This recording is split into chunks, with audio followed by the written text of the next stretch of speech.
Hi, folks. Bob Mannery here. You're listening to A2D Radio, real sports talk radio for the fans, by the fans, no agenda. These guys are the best in the business. Hashtag it. No notes.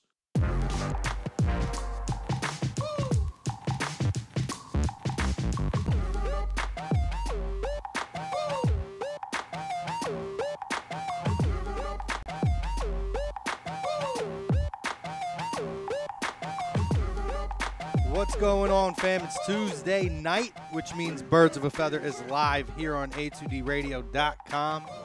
Live from the Real Talk Studios. We're coming to you on Instagram, Periscope, Twitter, Facebook, YouTube. Chuck's Moranin. What up?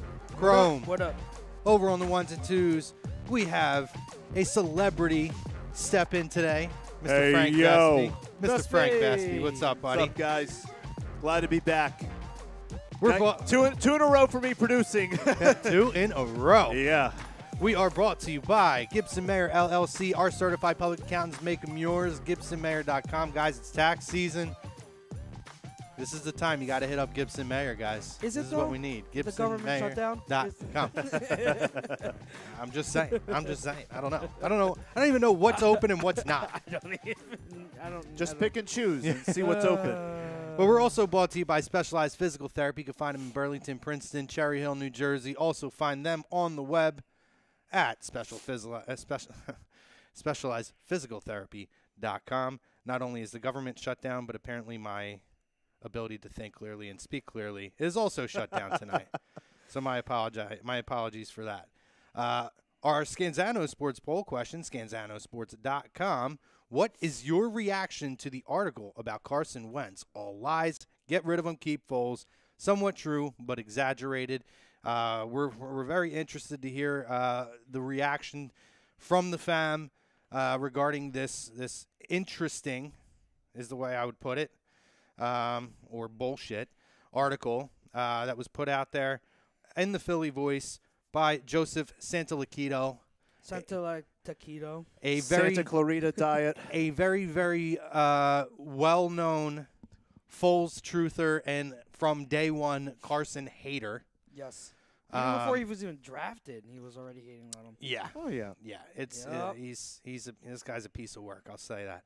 But yeah. So we're just gonna dive in, man. Like whoever wants to go first. I'm interested to hear what you guys have to say about it. I think this article is complete and utter bullshit for the most part. Yeah. You know, not a big fan of it. We'll dive into the details of it. I'll say this. I don't think the guy's totally reporting anything blindly, but I think that there's a lot of exaggerations and clearly an agenda written into this article. And I think it's very telling when a vast majority of the team and the vocal, poignant leaders on this team were very quick and very adamant to speak out in favor of Carson Wentz and to debunk this, whatever you want to call it, piece of literature. Piece of work. Very quick to jump out and come to Carson's defense. So I'm gonna jump over to you, Chucks. I'm gonna let you give your opinion first. Well, I'll save some for you. So I'm just going to tackle a little bit of the article, the points that jumped out to me the most. First of all, like you said, this guy, I'm not even going to say his name. Because you can't. Because I can't. Joseph Santoliquito. Whatever. When you need the name, just let me know. When you go back and you look at his prior history, and he deleted tweets. He had tweets of Carson Wentz that were pretty much like going after him, and he deleted them. So that speaks volumes about his stance and everything, and how insecure he is about this whole thing. But even going back to he called the Eagles franchise the Cleveland Browns after we went and traded up to number 2, most likely to get Carson Wentz. So even before Wentz was drafted, this guy has had it out for him. But if I'm going to tackle the article, like I said, I'll only get to 1 or 2 points that hit me the most, and I'll leave the rest up to you because I know you got a lot to say. I think we all got a lot to say. But the part that really jumped out to me was just how him pretty much and there were a lot of different points about it, but him saying that the main problem with the offense this year was Wentz and no one else. And saying that, we think that, Grow is what the problem, but it's really Wentz. That, to me, that's just total bullcrap. Total bullcrap. Now, was Wentz perfect? Absolutely not. No. Absolutely not.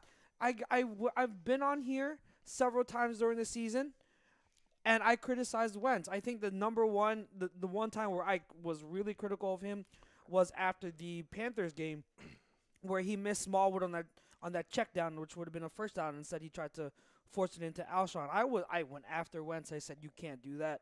So I was one of his biggest critics there. But to say that he was the main problem with the offense is totally false. Totally false.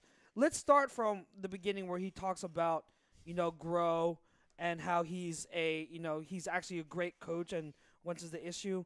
Well, let's look back, and to me, and I'm not saying no one else has, but to me, I have gone back through all these games, and I studied the route concepts and the offensive system that we had under Grow and Peterson and Wentz earlier this season. And let me tell you, our criticisms that we had all along, they aren't unwarranted. These designs, these play designs and route concepts that Grow had for Wentz, they were garbage. Vanilla. They were garbage. Vanilla. They were bad. They were not like what Reich had last year. So can you blame Wentz if he's going to go out and have a problem and say, no, I don't like this. I want to do something else. This isn't going to put me in the best. This is going to accentuate my strengths. It's not. What quarterback in the league? What great quarterback in the league hasn't had the type of personality? You have a Peyton Manning who pretty much ran the offense. Forget having an offensive coordinator. Peyton Manning was your head coach and offensive coordinator. Tom Brady does the same thing. Aaron Rodgers does the same thing. They butt heads with their offensive coordinators. How many times has Tom Brady gotten into a spout with Josh McDaniels? So many times. You see it on the sideline. This is nothing new. So why is this to target Wentz and say this is a fault in Wentz? That's totally bullcrap. And another thing is he talks about how he favored Ertz and he didn't target the other guys. His target share to Ertz really wasn't that much different from. No, it was pretty close. It was pretty close. They targeted almost about the same amount of times. And the target share per game to Alshon was even closer. I think it was like 8.5 to 19. It was. So it wasn't anything significant. It was. I got that number actually. Yeah, it was 8.5% for. Under Wentz, where he's targeting Alshon, and 19% for Foles. So that whole narrative that he doesn't target Alshon enough is completely false. And then you're talking about it was. You keep saying 8.5%. 18.5, right? It was 18.5 to 19. So essentially the exact same amount. 18.5. Yeah. So basically. And then my last thing here that I want to tackle before I hand it over to you, he talks about Foles going through the progressions better and Wentz just not. That's false, because that is so lazy, and that shows that he has no clue what he's talking about. Because like I keep saying for the millionth time over the past few weeks, is Foles runs a different offense. So of course the progressions are going to be different. Foles is a one read, quick strike in the short area type of offense. That's what he was playing under. Very Chip Kelly-like, very RPO-like. So he's reading one thing, one key on the defense, and he's throwing it to the open receiver. It's so easy. So if that's not there, he makes one more progression read, and if not, he throws it away. That's why he goes through the progressions easier, and he spreads the ball more because he takes so many checkdowns. How many times have we seen him throw it out to the flat right off the snap to the open running back? That's why the running backs get more targets, is because he's running a simpler, more basic offense. Foles, his offense was predicated on, okay, let's develop these routes in the intermediate levels of the field. So your offensive line is going to have to buy time. Wait for those to develop, and then make a great throw to your receiver, even though he's not open. That's the offense that they had under Wentz. So of course he's going to have more trouble going through his progressions because they take more time naturally, and they ask Wentz to do so much more complicated stuff. So this whole thing about Foles not doing better with the offense and everything, stop it. Like it's so bad, and there's that's just half of the article that I went through. There's so many other stuff he covered, but like I said, I'm gonna hand it over to you. But that's to me, that's what hit me the most is it's the whole thing about Foles running the offense better and Wentz being the problem. It's totally off base. It's totally false. It's bullcrap. This guy needs to know what he's talking about in terms of how an offense is run in football and how the different systems that Foles and Wentz ran. Well, I mean, to piggyback off of what you were talking about too. You know, you're reading and it's saying that, you know, DiFilippo and Frank Reich made him run plays and had to insist and force him to run these certain plays and run the offense and yada yada. If I remember watching correctly, the first 2 years of Carson Wentz, he was given the ability to change plays at the line. Yes. We saw none of that this year. Yeah. Absolutely none of that this year. And then you talk about, you know, you brought up the offensive line and different things like that, how important that is for a guy like Carson, because you're right. It's so simplified for Nick Foles and for him to dink and dunk and short yardage, quick reads, yada, yada. They do ask more for Carson to extend plays with his legs in order to go for more. I think they try to go for more big strikes. Yeah. They don't necessarily this year they didn't accomplish that. But there's not – when you read the article, he references the offensive line as if this year he was behind one of the best offensive lines in football. It didn't play like that until halfway through the season. Carson was standing behind an offensive line of Lane Johnson, who didn't click in until about week 7 or 8 for him. He was almost non-existent on the field for quite a few of those early games. And then you also throw in an injured Jason Peters. Exactly. You have a Jason Peters. You have a Vaitai who played like absolute garbage the first half of the season. And Stefan Wisniewski also playing hurt. Isaac Seumalo, huge question mark. Yep. A lot of these guys. So this offensive line didn't even play, didn't even resemble what it was last season until at the earliest to me after the bye week. That's when you started to see them kind of put it together. You talk about Jason Kelce. How many bonehead penalties did we see him have at the line the first few games of the season, early in the season? They weren't the same. I mean, they didn't play to the same level. He didn't have the cowbell or bell cow or that reliable running back in the backfield, A, to block, and B, to be able to take some of the pressure off of him and open up the passing game. You didn't see any of that. Mm-hmm. But that's not mentioned in the article. No. None of that's mentioned in the article. I agree with you. There was a lot. One of the things that was put in here that you brought up, not in the article, and I actually don't know who posted this. Somebody sent me a shot of it. But I agree with one of the things when you talk about, and it's something Carson can work on. Is that the Steel Capadio excerpt from his? Was it this one here? Yeah. Okay. That's the one I posted. Yeah. Okay. Steel Capadio from the Athletic. Yeah. Right, and I agree with his assessment at the end when you talk about the 18.5 to 19 targets on an average. Right, you're talking, and he's right. The one thing that Carson Wentz could work on is the 50-50 ball. That's what Foles does do with Alshon. That I agree with. Which does put Alshon in a better, successful position. Yes. That Carson needs to work on. Yeah, and I think Carson does need to work on his deep ball when he throws a deep ball. But overall, I mean, I'm reading this article, and they're making him out to be like an entitled, like they almost make him out to be like LeBron, like the Jordan Matthews thing. All right. First he of all, threw that in there. And I was like, "Excuse me, excuse me." Jordan Matthews. They make it sound like he's LeBron, like LeBron's the GM of whatever team he plays for. They made him out to be LeBron James, to where nobody's greenlit on this team unless you go to him. Oh, we bought in Jordan Matthews because he's Carson's buddy. Well, no, they bought in Jordan Matthews because they had a completely depleted, and they needed help. Right. That's basically what they need, and it just so happened that him and Carson both work great together. They always did, and they do have a good relationship, which is something you want with your quarterback and your wide receiver. And listen, they were going to look at other options like a Jeremy Maclin, who couldn't get himself healthy enough to come in for a workout. Yeah, I know, yeah. They were in a tight spot trying to save their season, and they wanted to have somebody that had somewhat of a familiarity with the offense, with the quarterback. And was it a good move? Clearly, Was it it was a a good move? great move. Exactly. And you know what? If that was Carson's call, then Yep. He deserves credit. He good for deserves Carson credit. then. Then Carson knows talent, and he knows what can help him succeed on the field.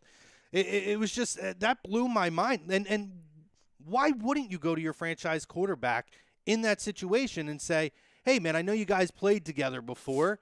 What do you think? How do you feel about getting the band back together? Do you think you guys could succeed on the field? Of course he's going to say yes. Yeah. And of course he's going to want his guy there that he's played with before. I mean, their backs were against the wall. Remember Aaron Rodgers did the same with James Jones? He wanted James Jones, an older James Jones, back as his receiver because he was trusted for all those years. Right. They brought him back. And it talks about how he was like pouty face and this and that. Listen, if my franchise quarterback does not want to be on the field during the Super Bowl and isn't disappointed he's not on the field, then you know what? Then I got to question where his heart's at. Exactly. But I don't care what this, whatever his name is, wants to say. You heard stories last year. Now, this is one take on this, but how many times did we hear last year about how engaged Carson was? He was still there on crutches, sitting in watching game films with Nick Foles, trying to help out the wide receivers and everybody else. How is that selfish? Being a team, he was a consummate teammate, Oh my recovering God. from a major ACL surgery. And you saw him on the sidelines, supporting, holding the clipboard, going through the plays with Foles on the sideline.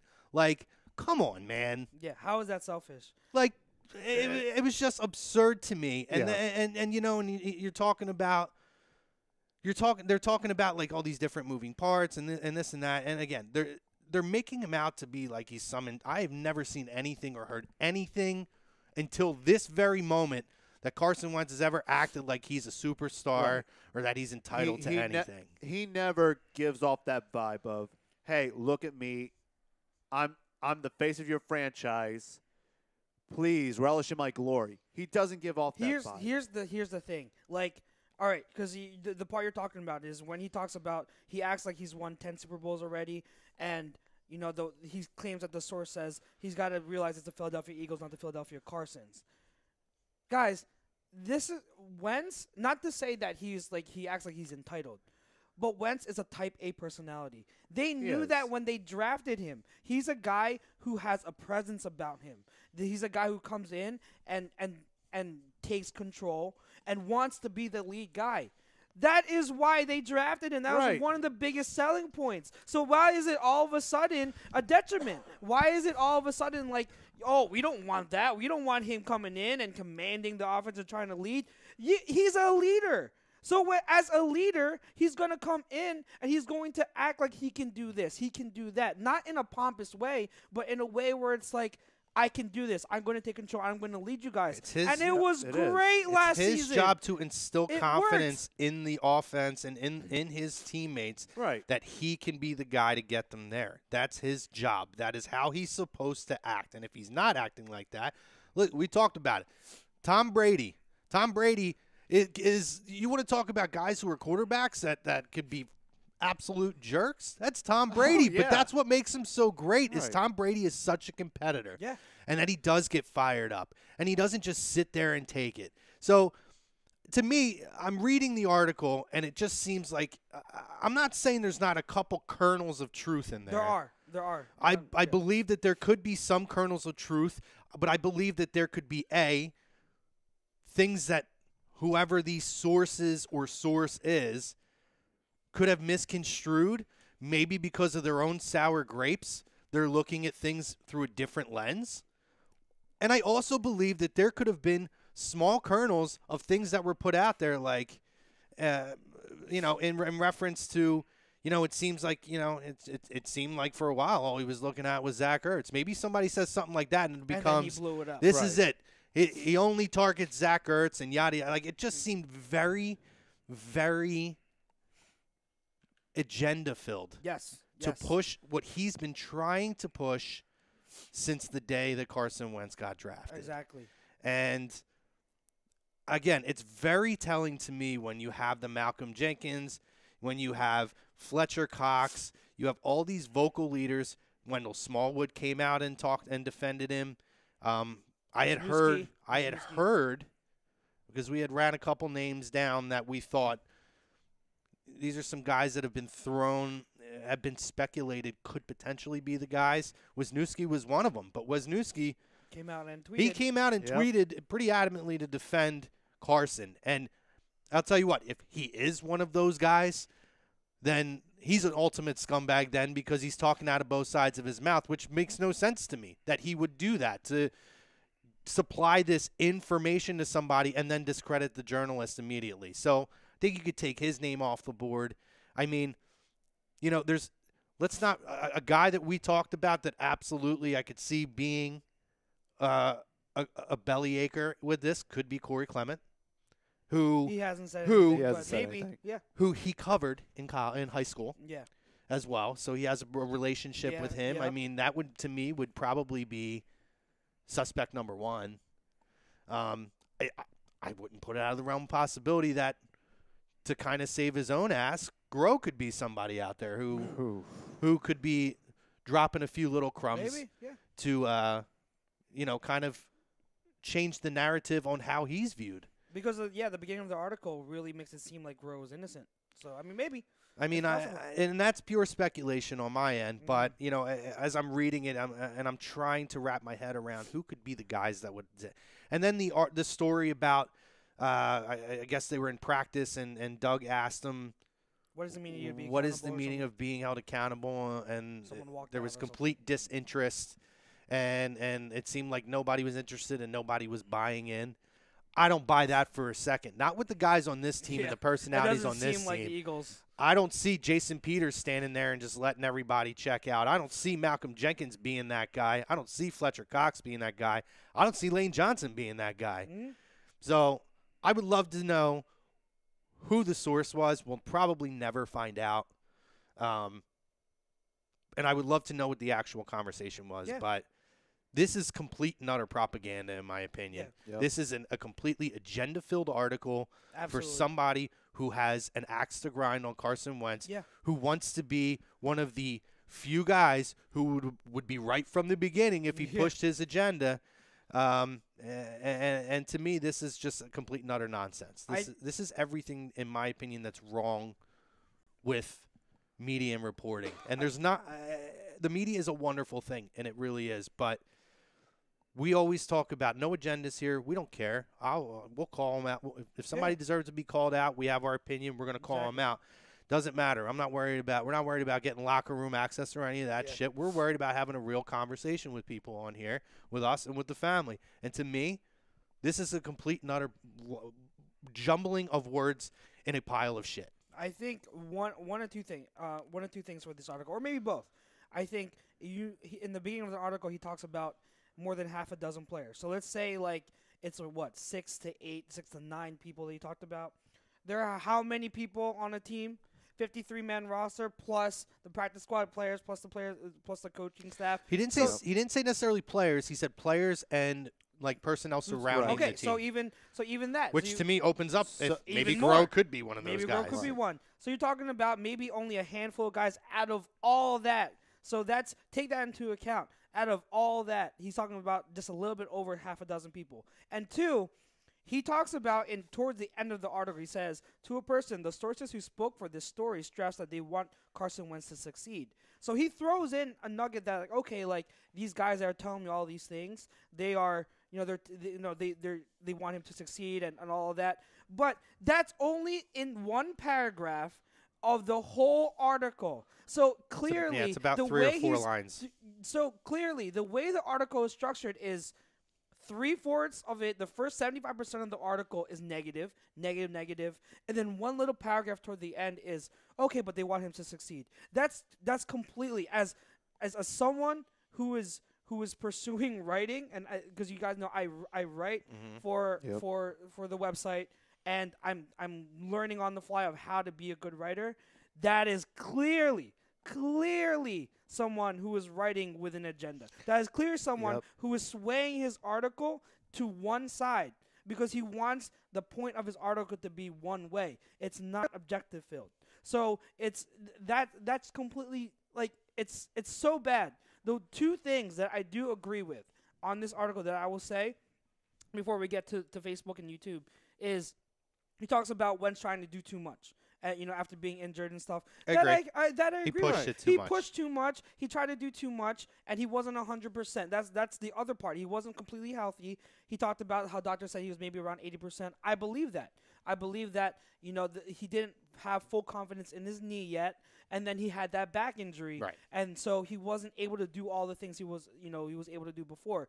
That played a huge part in his lack of success and his struggles. So those two things I agree with, but again, when you take all these little nuggets, and this is what I said from the beginning, this seems extremely exaggerated. When you take these quotes from people, from a half a dozen players or coaches or close sources, and you make it to seem like it's this big thing, that's just that cries utter bullshit. And can we just take a second and let's stop with the savior Nick Foles of this season. I mean, Nick Foles was phenomenal last year. Yep. He was mediocre the first 2 games of the year. Everybody was clamoring for Carson Wentz to come back as early as possible with how mediocre Foles was. Mm-hmm.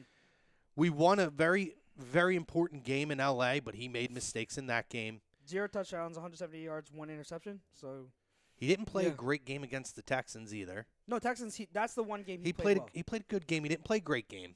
He made mistakes. He made mistakes in every game this year. We'll agree that was And his let's- best game. I'll agree with yes, that. That was his best game. And let's not forget that in the playoffs against Chicago, he threw 2 very pivotal picks that almost cost us that game. Yeah. That is a huge 10 to 14 point swing in that game that gives you a commanding lead, and it doesn't come down to a tipped kick hitting the upright and hitting the crossbar. Exactly. And he threw a terrible interception against the Saints that completely changed the game. Dynamic of that Did game. we make a lot of other mistakes after that? Yes, we plenty. did. But it was a catalyst of everything that followed after that. It totally swayed the game. So can we stop with Nick Foles played like a top-line franchise quarterback this year? He did not. Exactly. He absolutely did not. And it also shows you that Foles cannot be a 16-game starter for I this think- team. He No. could be, but he's going to be a mediocre quarterback at best when you put him in all 16 games. His inconsistencies Right. are what prevents him Exactly. from being The a inconsistencies, reliable. the mechanics. He's one week he Right. plays like he did against the Texans where he's really good. The next week he can play like he did against the Right. Rams where he's just off. And by speaking truth here, guys, this is truth. This is real talk. This is not taking away. This isn't in appreciation for everything that he did last year and for the fact that he did step in this year as a leader and he did give a different energy to the team, which I would expect. His job, people say, you owe him. How can you not reward him? He came in and they did this. That's Right. your job as a backup quarterback. Exactly. You step in and you try to win as many games and do as much as you can when the starting quarterback goes down. Yep. That's your job. Yep. You're not owed anything for doing your job. And you know what they did? As a bonus, they gave him the $1 million that he was 4 snaps short on. Yeah. That's Yeah. a bonus. That's a That's what they bonus. did to give him a pat on the back and an appreciation. And you know what? They're probably going to do him another favor by either picking up his option, and if he doesn't waive it, or by franchise tagging him. He's going to have a huge salary next year, and he's going to get to start somewhere. Yep. And I think that they will now, because you know what? I do think that they will pick up his this. It keeps it in control. They don't want him to go to Washington. They don't want him to stay in the division. I really believe that. Right. I could see them I agree picking with up that. his franchise tag, and I could see them going to him and saying, "These are your options. Where do you want to go most?" and taking that into consideration. So they're going to give every bit of consideration to this guy on the way out. But this is not the place for him. He's not a perfect quarterback. He was magical last season. It just so happened that they had success, and everything was starting to click before the Carson injury. They played very well in Dallas in that game that Exactly. they lost. Oh, the second They half? lost on Yeah. a very tough play in overtime. They played well in that game. Like, let's not act like they didn't play well at all. Let's not forget that when Carson The defense played phenomenal, in my opinion, including the playoff games, the last 6 or 7 games of the season and playoffs. But they played like dog shit a lot. They gave up 2 17-point leads. Yeah. They cost them at least 4 of those games that Carson was in. You win 2 of those. And it is a different conversation on how successful Carson's year was this year. Because his numbers reflected very similarly as an 80% quarterback to what he normally is on a recovered ACL injury to what he did last year, with a lot more injuries to deal with an underachieving offensive line, with an absolutely dog shit secondary that couldn't keep them off the field. Or couldn't put them back on the field and give them more opportunities. Nobody takes any of this into account. No, nothing. Nobody takes it into account. Of course. And I absolutely love Nick Foles. I will always love Nick Foles. But I'm not going to sit here and act like Carson Wentz was an absolute atrocity this year, because he wasn't. He had a lot of factors going against him. Yep. And he had his mistakes. He forced things too much. He pushed himself too early to come back. I think he probably should have sat another 2 or 3 weeks, to be honest. He probably could have sat till the bye week. But it is what it is. Let's not crown Nick Foles as this incredible quarterback. He's not a top 5 quarterback in the league, and he's not going to be in 5 years. But you know who could be? Carson Wentz could be a top 5 quarterback. I'm not going to say 2 or 3 now, because there is an injury concern, and there are other young quarterbacks in this league.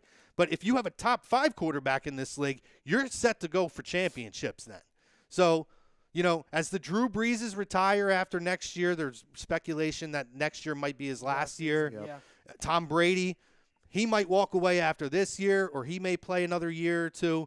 Or 5. These guys are going to move, but these guys are going to move up. Yep. And it's going to be a new class.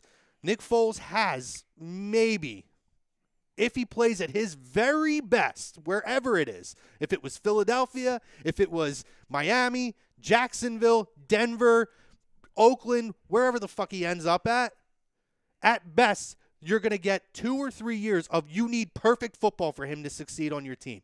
Perfect football from Nick Foles. And he has never done that in his entire career. Yeah. He did it last year in the playoffs for 8 quarters. Yes. I'm sorry, 10 quarters. 10 consecutive quarters he did at the end of the season.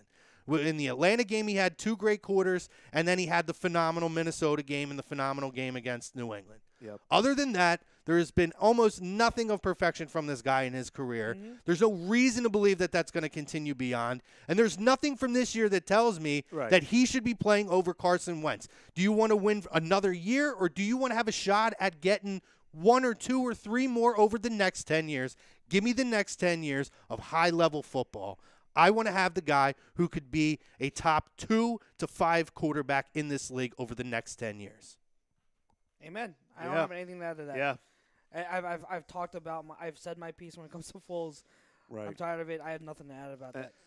And yeah, you guys took the words right out of my mouth about Nick Foles. Oh.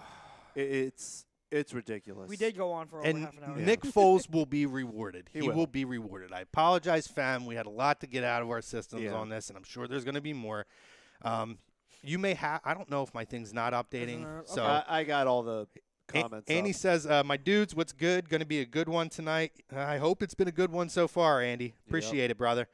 Greg Milakovic wearing Sixers gear, doing an Eagles show. # Chrome. This is what I do. 10-9-8, man. They're looking good right now. They are. Andy Ritter, Scott Hall's on the boards tonight. Hey, yo. Hey, yo. Greg says, give me a selfish asshole at quarterback. No one wants a church choir member. Yes. Give me a quarterback that has an edge, that wants to get on the field every play. Absolutely. Jake Friel, he says, what's up, fellas? What's up, Jake? What's up, Jake? Abdul Aleem Miller, he says, that asshead lost all credibility when he was shown how bad he hates Wentz. Neil Ascariel, he says, did you guys replace the Foles jersey with a Brady jersey? Ripken is in the Foles spot. Yeah. I don't remember what was in the Brady spot. Brady's spot. Jordan. No, not Jordan. No, what was there? Brady's. You know what? I forget. You know what? I'm going to check the archives. Yeah, go ahead. Check the archives. Mike Rain says, I'll now have 2 teams to watch. Our Eagles, of course, and whatever team Foles throws for. Exactly. And you know what? I love Foles. Right. I'll root for him. Everybody knows since I was a kid, my AFC team. I'm not a fan as much anymore, but if I have a team in the AFC, it's the Dolphins. I like to see the Dolphins do well. Doesn't happen very often, but I'd like to see the Dolphins do well. I hope that he lands in Miami. I think it's a great spot for him, and I think that they could put in a good system around him, and they have money to spend to put talent around him. So I did check the archives. Foles was at the Brady spot. Foles and Brady. Yeah. Foles, then Brady. Yep. That must have been a Malakovic move. I think it was. Somebody did it. On YouTube. Over on the tube. What's up, Tube fam? Justin Pope says the Carson scrutiny is bullshit. Yep. And it's too damn early for anyone to be that damn bored. We've not even hit the official NFL offseason. Bryce Blackwell says. Can I say this? I'm okay with if people want to scrutinize Carson a little bit. He did not. He had great numbers, but we always talk about sometimes you got to do the eye test. There are definitely things that either he still has to work on that has kind of been an issue for him that he's been progressing with, or that habits that he got into trying to do too much. I'm okay if people want to scrutinize him. To me, this clamoring for Nick Foles to take his job, trade him to the Giants for whoever, which is the worst possible fucking idea you could have. Yep. All this, that's where I draw the line. It's nonsense. It's absolute nonsense. You can appreciate a guy for what he did in the small dose that he did here and say thank you and then move on. Listen, Miami Dolphins, when they won. Bob Greasy got injured, and Bob Greasy is one of the best-known quarterbacks of his era. He got hurt. They won a Super Bowl with a backup quarterback. You know what they did? They went back to Bob Greasy after that. And even take a look at... Nobody even knows what that fucking quarterback's name is.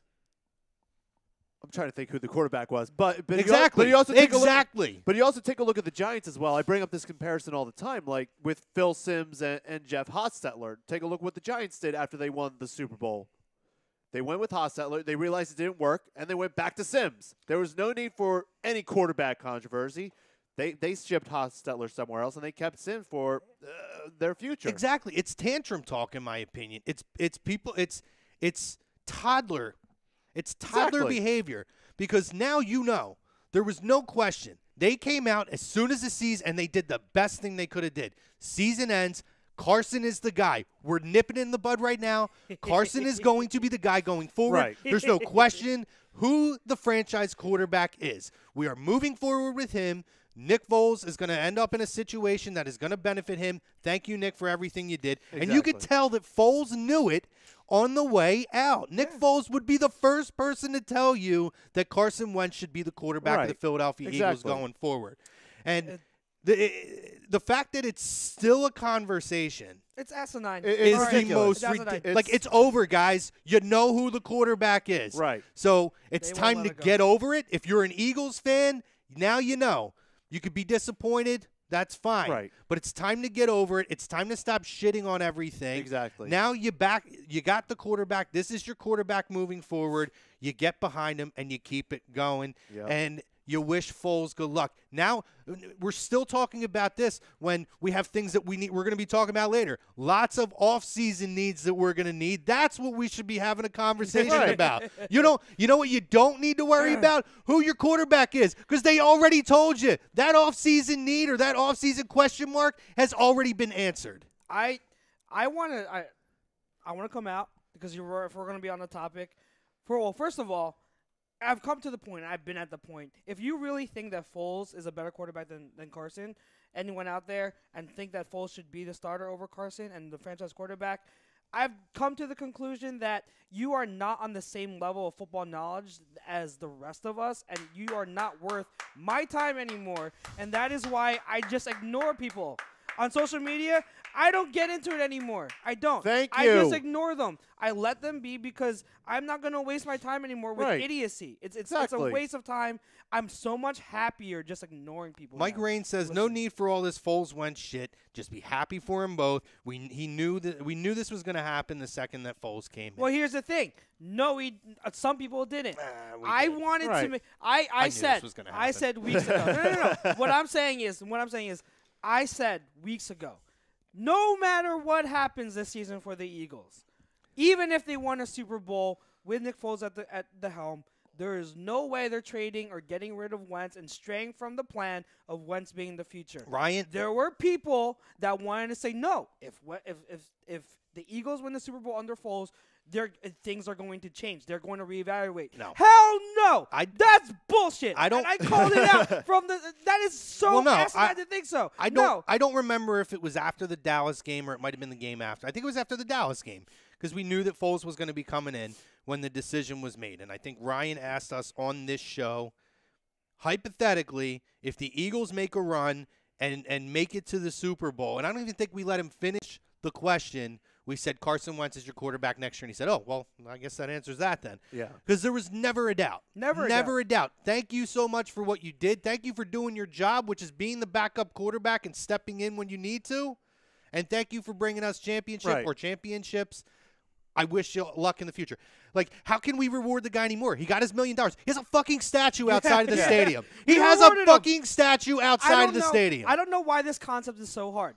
Who is the better quarterback? Carson Wentz. Who has higher potential? Carson Wentz. So why is it so hard for you to get in your head that you keep the better and younger quarterback? It's not that hard to grasp, but people want to make it more like, oh, but you're winning with Foles. You're doing this. When Foles is in, you're winning, so you have to keep him. Well, you asinine, dumb asshat. Like, you look at why they're winning, and then it's not just Foles because he's not putting up great numbers. He's not lighting the world on fire in these games. He's struggling, so they're not winning because of Foles. In scouting, there's this term called when you evaluate the player. Is he a kind of player that you win because of? Is he a kind of player that you win with, or a kind of player you win despite of? Foles is a type of player that you win with. Carson Wentz is the type of player that you win because of. He is a difference maker. He is a person that can win games on his own. Nick Foles isn't that. So, Wentz is a better player. You go with Wentz. I don't know why people complicate that thought process so much. It's so simple. Dion says, I'm with Chrome. I can see Foles playing in Miami. I'm a huge Marino fan and love watching him play, so I guess I'm an honorary Dolphins fan even till this day. Same thing with me, dude. Marino's my favorite player ever. And yeah, we got to read it. Marino is my favorite player ever. And I still like to see them do well. I support them. So, absolutely. We had Dinah. Wait. Where's the comment? Do you have it? Which one? Which one? DNC Brodo said that Sweeps is upset with us. Oh, Bros. Yeah, I have the. I got it. Okay. All right. I'll get the bed ready. There you go. You got the bed? I got the bed. How are you doing the bed? I hope this is the right one. All right. I didn't start it yet. I'm waiting for you to start reading. No. No. You play it first, then we read it. This is the right one, right? No. No, but I'm digging though. I like it. I'm digging it. He's a baseball guy. We can go with this. We go with it. This will work. Sweeps drop in. Yep. What up, Uncle Sweeps? What's up, Uncle Sweeps? Sorry it took us a while. We're ranting a lot. He says, a moment of Sweeps. That loser writer was on Jody Mack's show at like 11 last night and said it started as a simple question to said unknown player. Hey, you think Groh gets fired? And that anonymous player said, it's not Groh, it's Carson, LOL. So that was just one player? And then he says, Don Strock was the Dolphins quarterback. Thank you, Sweeps. Don Strock. Thank you, Sweeps. We appreciate that drop-in. Nice. As always, we love when we get a little Uncle Sweeps time here on There Birds we of a go. Feather. Appreciate All it. right. That's my Cardinals guy too, and he's a Dolphins guy. Okay. So me and Sweeps, my man. Don Strock. Bro, Anybody no, remember Don Strock? I was trying to figure out which bet it was. Come on. That's give okay. Me, give me That's some fine. credit. You're good, I wasn't you're sure good. which one it was. In fairness, it was pretty close. It was because close. at least Sweeps is a baseball guy, so we'll go with Bad News Bears music any day. That's right. a nice little And fill in I there. know in your no huddle you're gonna bring up something baseball related that just happened. So it's foreshadowing. Foreshadowing. Absolutely, we will have some baseball talk during no huddle. A couple big announcements today. So Yes. But yeah, I mean, it's absurd at this point, and I'm over it, and I'm sick of it. And you know your answer, guys. Stop listening. Stop feeding into the guys like this, these kinds of writers, Stop feeding into their agendas and their egotistical nonsense that they throw out there. It's absolute bullshit. What I will say is if there are fans who are out there and who are death threatening the guy, that's too much. You need to get a, you got to get a life. Too much. John Clark tweeted out that he was receiving death threats. You got to get a life. Stop. It's not that serious. Stop with guys. that. Stop with that. We'll be okay with it. Yeah. You know what made me laugh was the part about the source saying he doesn't take accountability and all that. Man the fuck up. If you got something to say, man up. First of all, clearly you're not saying it to anybody Carson, on the team. Right. That's something that gets addressed to Carson. To Carson. So it's back. Someone had put together a snippet of Carson's press conference from after the Eagles Saints loss in New Orleans, and all of what Wentz was saying was him putting the blame on himself and that he needs to be better. Repeatedly, he said, "It's on me. I need to do a lot better. I need to play better. I wasn't thinking. It's on me." So I don't want to hear that he doesn't take accountability when he clearly blames himself, and he knows he doesn't throw his teammates under the bus after a press conference. Have you ever heard him point the finger at anyone else but himself at a press conference? No. So what accountability do you want? Like, you have guys like Aaron Rodgers who in press conferences in the preseason and during the regular season saying our receivers are the worst bunch I've ever had. Yep. These guys, you have Aaron Rodgers calling out receivers. You have Tom Brady calling out receivers left and right. Peyton Manning did it when he was playing. Like, these great guys, they have these types of personalities. I'd say Wentz is like not even like a fraction of a jerk as much as they are. He is like very like well-spoken, mild-mannered, very polite when it comes to like press conferences. Like, he's tame compared to them. I know people are gonna probably hate me for saying this. You know who he kind of reminds me personality-wise? Yeah. And I know that clearly we're not a fan of him in this city, but when you talk about the way that he does address the media and the way that he takes accountability and he never throws anybody under the bus, kind of reminds me of Eli Manning. I've never once heard Eli Manning say and there are times where they have had some divas on that team. They got a big diva on that team right now where there are distractions. There are internal issues going on. Even when they benched him openly to the public, through the media, he never trashed anybody. That is, that's who I actually, to this point, have seen Wentz in a comparison of how he takes accountability and how he goes about addressing the media. And you're right. A lot of those guys, in a small dose with Peyton Manning, but a lot of those guys, much more, everybody's had their time where they've done that. I mean, maybe Drew Brees is a guy I don't recall ever really doing that either, but they're few and far between. Listen, we want to give all the credit and we want to give all the blame to the quarterbacks. That's going to create egos. They have to have a moxie. If you're going to put that kind of pressure where it's all the success and all the downfall on you and the coach. You got to have a personality. You have to be strong, and you have to be able to speak up and have a loud voice. So that's where I'm at with that. I mean, I just think it's complete and utter bullshit that this dude is trying to smudge the name of Carson Wentz. Yeah. He's absolutely took it and smeared it into the ground. It's sad. And thankfully, it seems I actually have not seen anyone, and I mean, I guess I could look a little further, anyone on social media who has taken anything seriously from this article.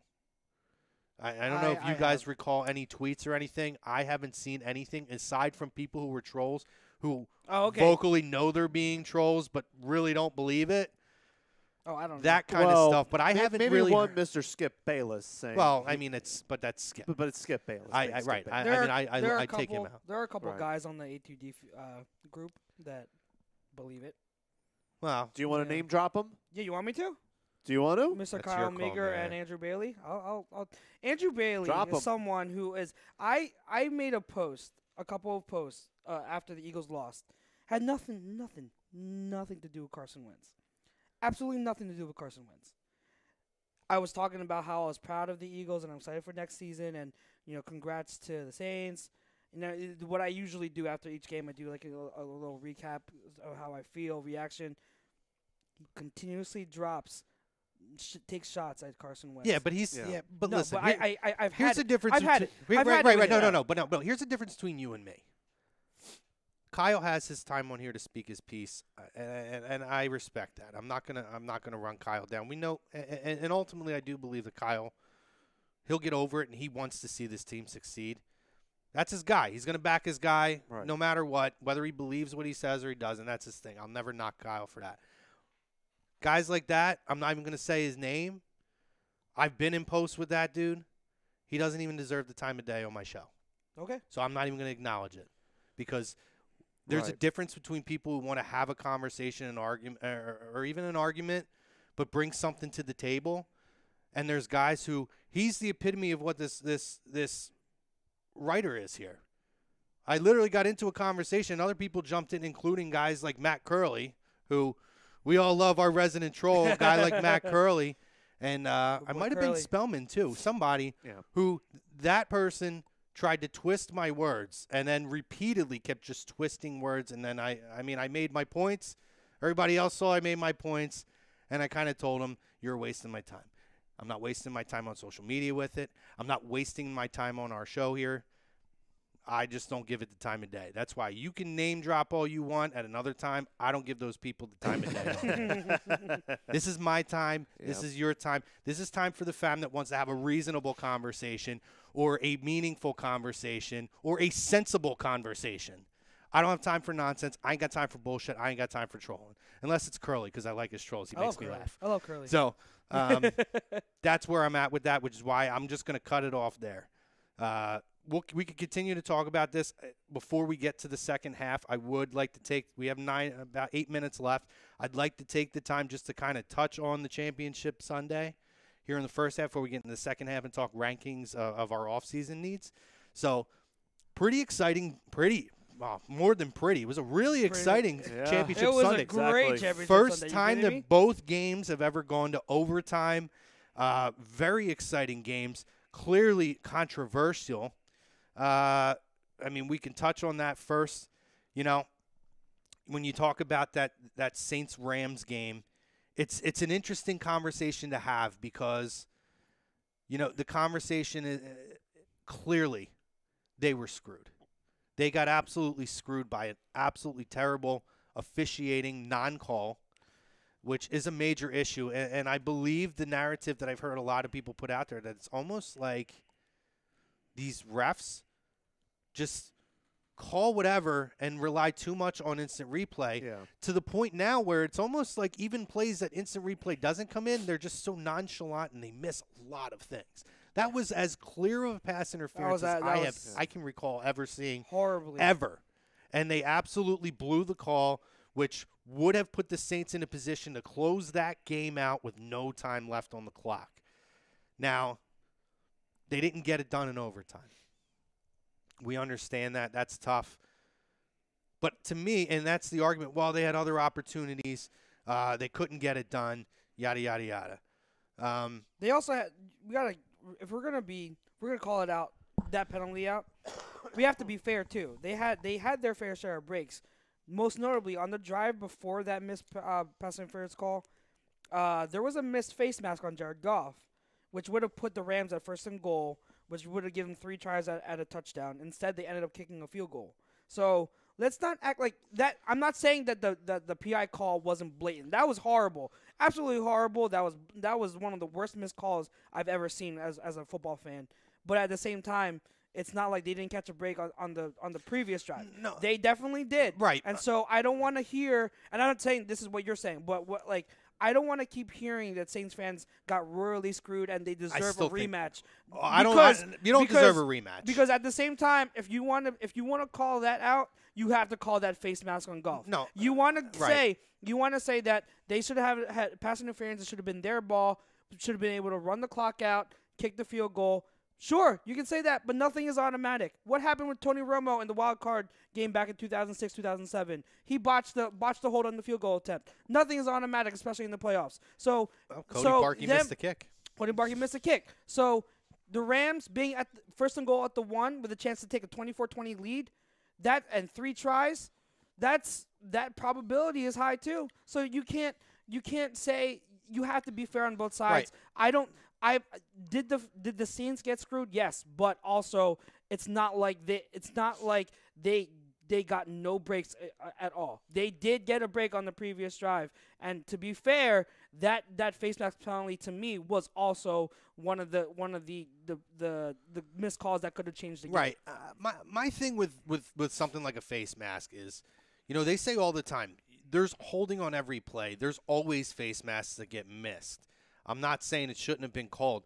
When you talk about a clearly, absolutely obvious, evident mistake on the officiating, it's wrong. I'm sorry, but it's wrong. And I think that what this shows is, if you're going to have instant replay, it needs to be expanded in the game. It needs to include penalties, because that was crazy. That was absolutely crazy. It was crazy. And I understand that there's concerns with how it's going to hold up the game, but at the same time, get the call right. Get the call right. I mean, you right. only get 2 challenges. What's it going to hold up the game? An extra, maybe 5 minutes in a game? Yeah. No, that's not a big deal. Games run over all the time. Big whoop, not a big deal. I don't think anyone's going to complain about it.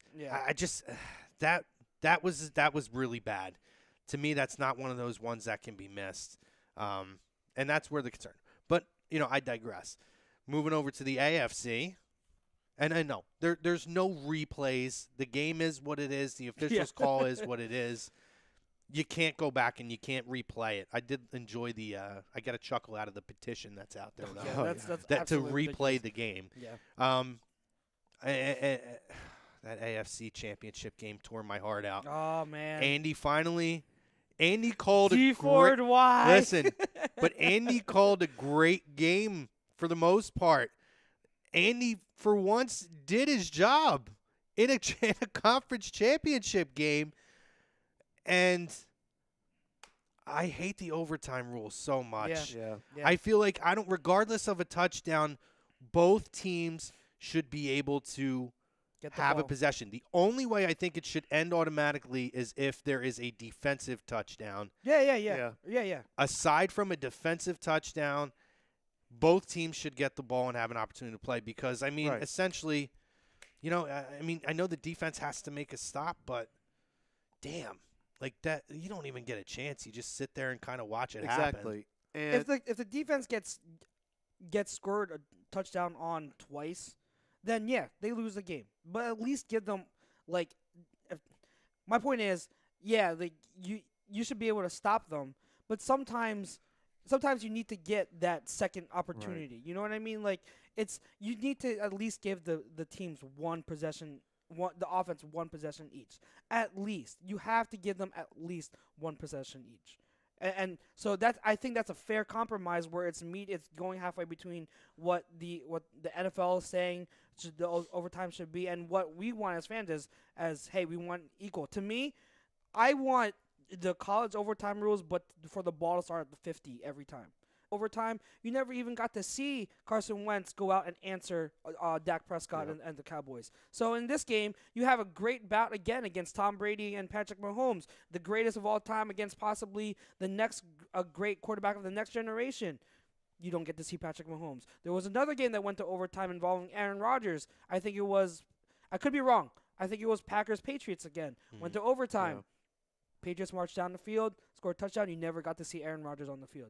It's sad. You want to see what the other great quarterback can do in response to what the other guy does. And then after that, if they score a touchdown, then by all means, have at it. Next touchdown wins. Listen, I mean, if the other team comes down, if the first team comes down and scores a touchdown, field goals don't matter. You have to get in the end zone. Yes. That's what I want to see. Yeah. And you know what? If the other team converts a 2-point conversion, now they got to score a touchdown and they got to get a 2-point conversion. Yep. Exactly. I think it adds another dynamic to the game. It adds another level of excitement. To me, it's so anticlimactic the way it is now. I just don't care for it. Right. Yeah. To me, overtime is not as exciting as it should be. I don't care for it.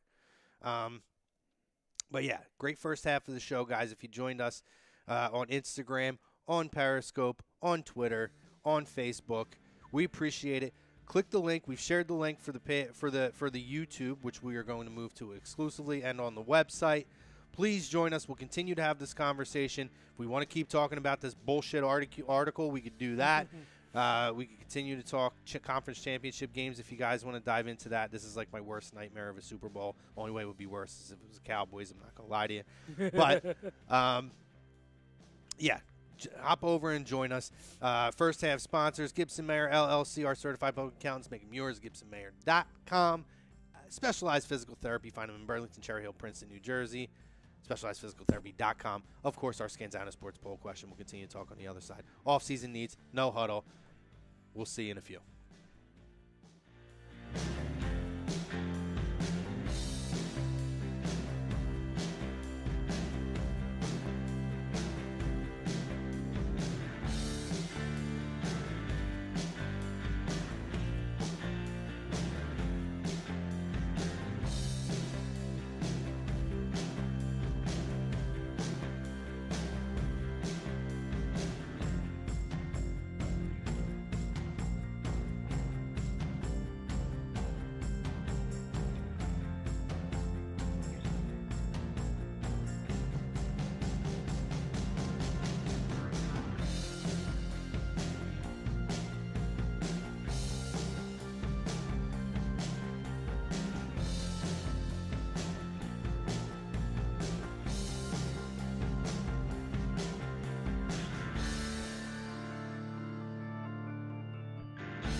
Hi, folks. Bob Mannery here. You're listening to A2D Radio, real sports talk radio for the fans, by the fans, no agenda. These guys are the best in the business. Hashtag it. No notes.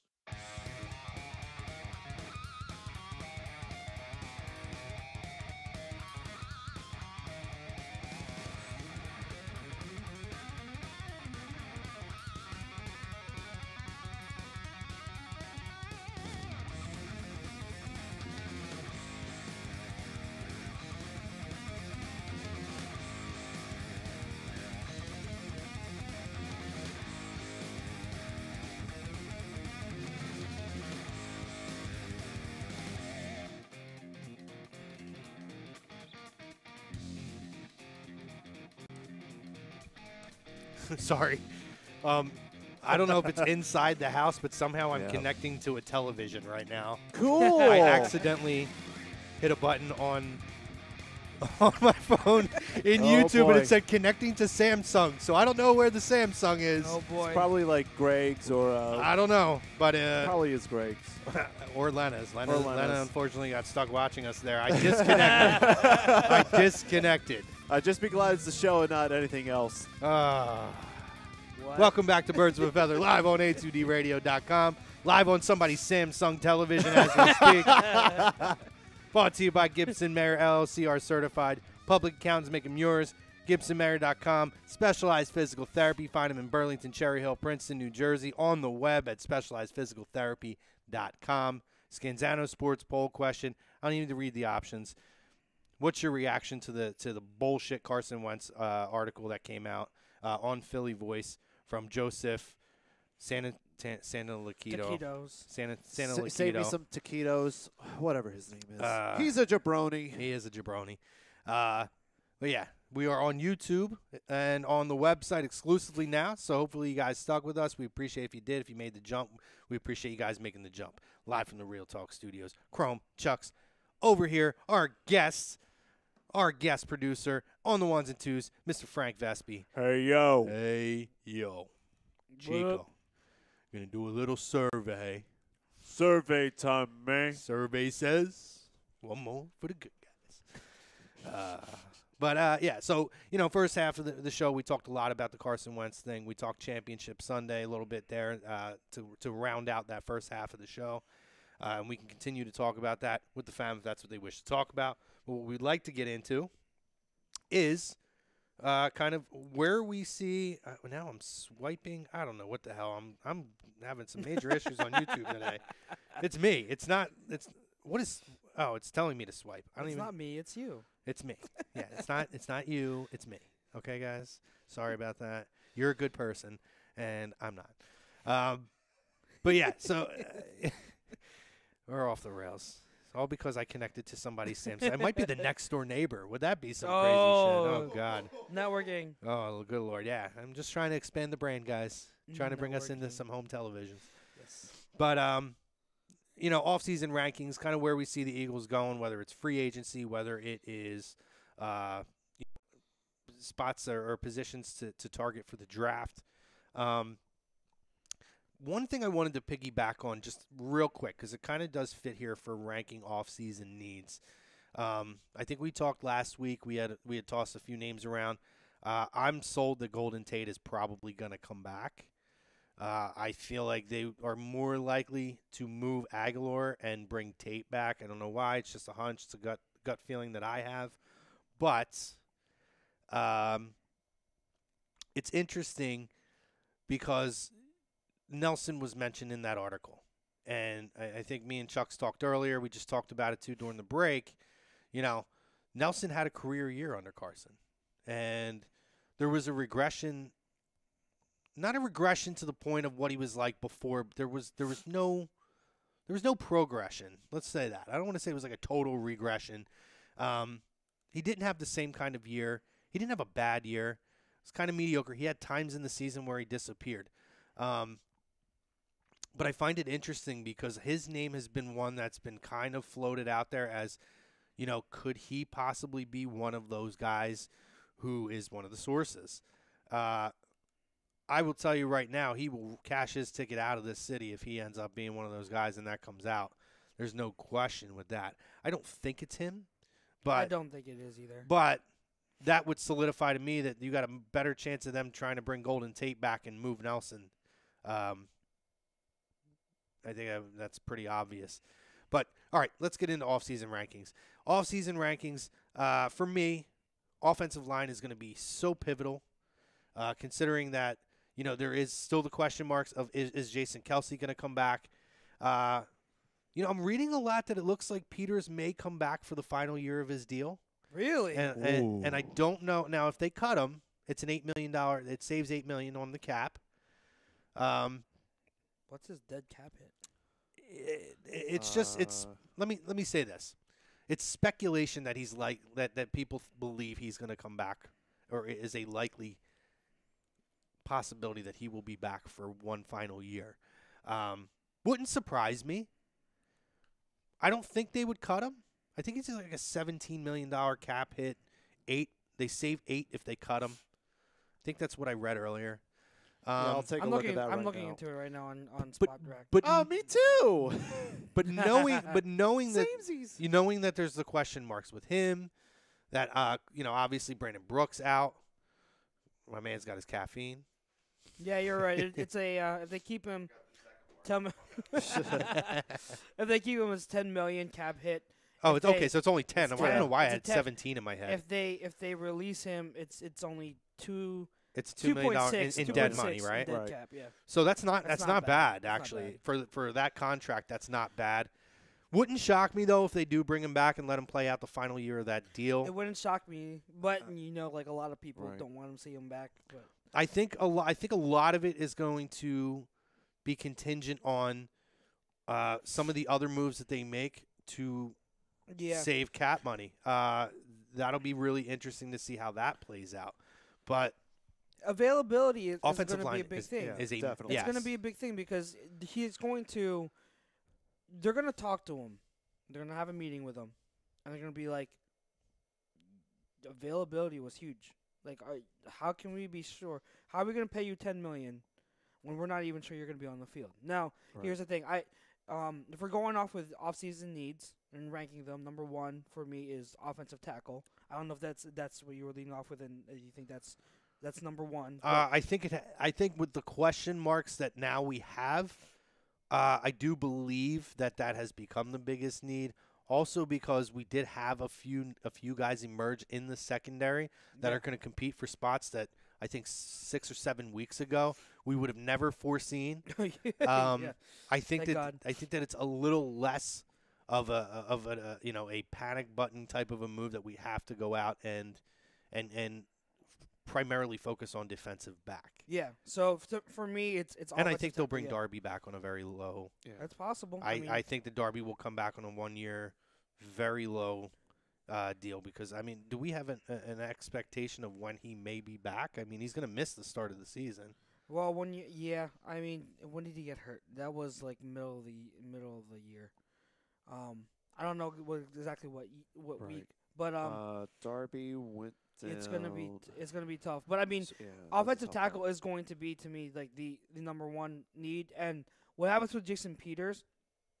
Like, I would like to see him back. I know a lot of people don't. A lot of people were jumping on Peters back about him being available, which is understood. But at the same time, I'm not ready to. If it means going from Jason Peters to Halapulu Vaitai, Yep. I'm not doing. Right. I'm not ready to do that. No, so I really am not. I think that they're going to take another year to develop him, yeah. so I don't think you have to worry about that. With Vaitai, with Big V, to me, it's not about. Oh, I'm sorry. I'm thinking of Mailata. Yeah, and talking- I'm also Because bringing up Mailata's as name well. did come up in an It article did, that I yeah. read today. I saw that with I Mailata. believe that they are going to take another year to develop him. Right. I think he's a very strong possibility. Yeah. If all goes well with what they saw this year and going into next year, Yeah. into 2020, I think you could see him end up being one of those guys to step in. I think we're going to have a Mailata appearance going into next season. I think I'd be interested maybe in the for a second. couple drives, maybe in the second half, depending on where the Right. Eagles are at and how Vaitai has been performing, or if Peters stays healthy. I would be very tempted to see what Mailata will bring to the table. The thing is, it's a big gamble to just. like I like Ryan's thought here, by the way. Ryan Brodo says, "What's up, Brodo? By the way, hope you're feeling good, buddy. Why aren't you here?" He said, here's a thought: bring Peters back as a guard and take a small pay cut. He's not gonna do that. Right. He's not gonna do that. I don't. It's not that I don't. Something to present to him. It's not that I don't. It's not that I disagree with you, Ryan. Like that is a logical thing. But Peters has said repeatedly he's not doing that. He said it before. And could that change this year, though? I don't see it, knowing him. He's and to be honest, it's not that his play as a tackle is bad. It's his availability. I'm going to say that again. For all the people that want to jump on his back, it's not that he was bad. Is he the same type of Jason Peters that we've seen, like the Hall of Fame caliber guy? No, he's not like the best or even like a top 3 left tackle in the league anymore. No, he's not, but he's still pretty damn good. So it's not and his he played play. better the second half of the year. Yeah. It's not that he's bad. It's just the availability. So I don't think that's going to be enough for him to consider moving to guard. That would be great because then we could have the flexibility, but I would be absolutely shocked if that's the case, if that's what happens if he moves into guard. So it really, like, a lot of it just depends. I think that Peters is one of those people where it could take a while for his situation to play out. Like, free agency has to come along. I think we have to see the market on who we can bring in as a depth guy in free agency, and then obviously the draft. I think if it's not addressed, offensive tackle has to be first or second round. You have to draft. Yeah, I agree. I think I think that they're definitely going to have to do something on the offensive line. They're going to have to do something with the offensive line. There's going to be a number of holes. Tom says, "What's up? What's up, my boys?" He says, "As a guard, LOL. You don't move linemen at 37 years old." I mean, if he's willing to. Oh, that's from Bryce. Bryce says we need a running back, which Ryan said main priority as well. In his opinion, establish a running back core.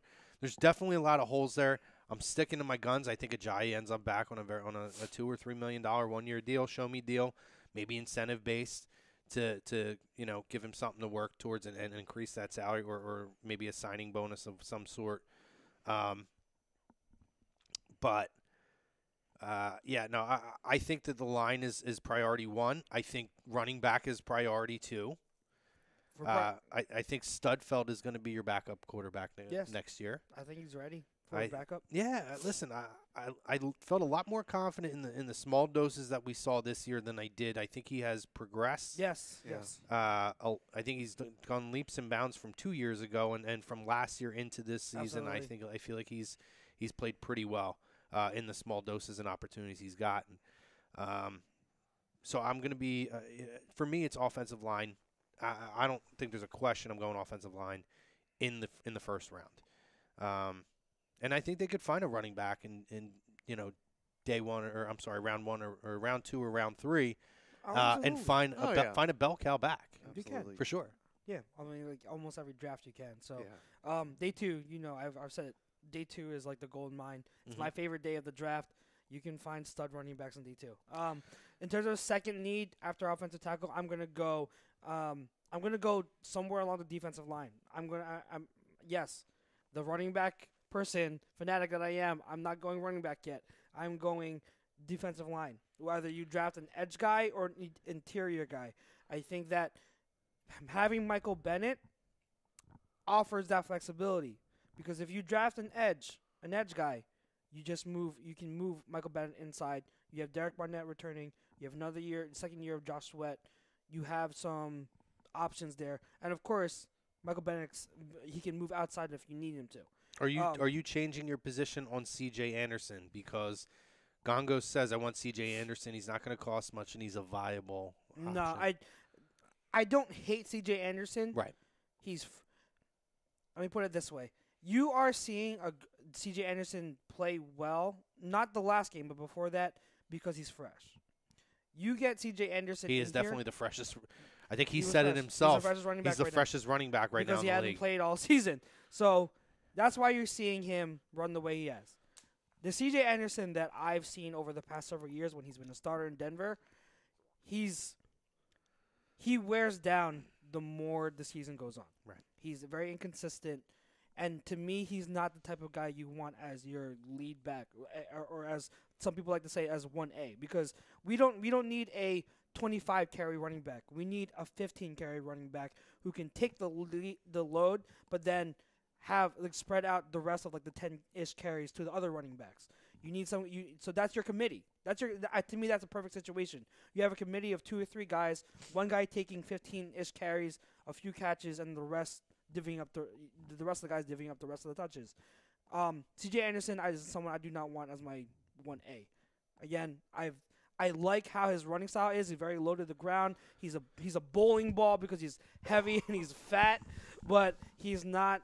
I'm telling you, he's not the guy that you would want to depend on as that guy over a full season. So, but my second need for edge, defensive line, edge, interior, anywhere on the defensive line. This draft, the number one strength of this draft class is that position. So you can go out and get someone like day 2. Like if they did offensive tackle, if they got a stud offensive tackle and they went day 2 with edge or interior, that you are sitting pretty, because there are so many guys on the defensive line this year that are really great. So that's where I think they need to cash in. And then third is running back for me. Third, there are some guys. I think you're not gonna get a lot of good guys in the first round, from what I've been reading so far. But day 2, as always, you're gonna find a bunch. So third for me would be running back. So wide receiver, to me, is not a top 5 need. right? But I'm just hypothetically speaking now, because we still don't have a deep guy. I mean, Matt Collins could be that guy. I don't even know much about where his health stands at this point. You don't. He was out. We've literally heard nothing about him all year. Nothing. He's almost a forgotten man. So He was a forgotten man. Who knows? I mean, I don't know where he's going to be at as far as next year. So, are we looking at bringing somebody in? Are we looking at drafting a potential deep threat, whether it's day 2, a guy that could be, a rough or a raw talent that could come out and maybe step in with a little bit of support?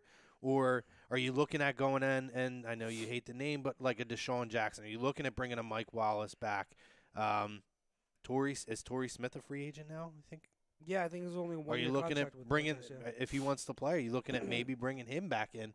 Because we know that maybe he's not the Torrey Smith that he was in his prime, but I think you could see what he does to affect the defense and open up the offense. So maybe that's another guy that you do want to consider bringing back. Maybe. I mean, there's different options, and it's not a pressing need. It's not a top 3 or 4, maybe a 5 need, but it's definitely a need that they need to open up the field a little bit on offense. So where do you see them going? Could they draft somebody? Do you think Matt Collins is that guy? Do you think they sign somebody? I think you have to see that if they keep the guys that they have. And Brodo says Hollins is the definition of a question mark. Exactly. Literally, it's like, hey, he's hurt. He's going to miss the start of the year, and hear nothing about him for the rest of the year. Nothing. How many times did I say, has anybody heard anything about Matt Collins this year? The only thing I can answer that is hernia. That's it. Yeah. We don't know about the progress, just recovering from a hernia. And I guess it takes a while to recover Yeah, from. I mean, I know it does, but it takes 6 weeks, but an entire season, though? I think it could depend on the severity of it. I can remember back in, I want to say 97, 98, Shaq had a hernia, and he was out for a lot of the season with that injury. So, and it also depends on what kind of hernia it was, too. Yeah. Because I know those are not fun to we could use a deep threat. from. Because, like I said last week, to me, Aguilar is a deep threat, but does the coaching staff see him as one? I don't know. So if they don't, I would be very surprised if they don't put. Brodo says milk cart. Nice. I like it, Brodo. I would be very surprised if they don't bring in someone either in free agency or in the draft as a potential deep threat. I mean, not a big disappointment, but someone where we got a little excited over in the preseason, because he was flashing very, very good skills, was Sheldon Gibson, but he never adjusted to that pro game. So I mean, like he's another one. Maybe he develops more, and maybe he does, but you can't really count on him. Even though he does have the speed, he just doesn't have that physicality. He's way too weak.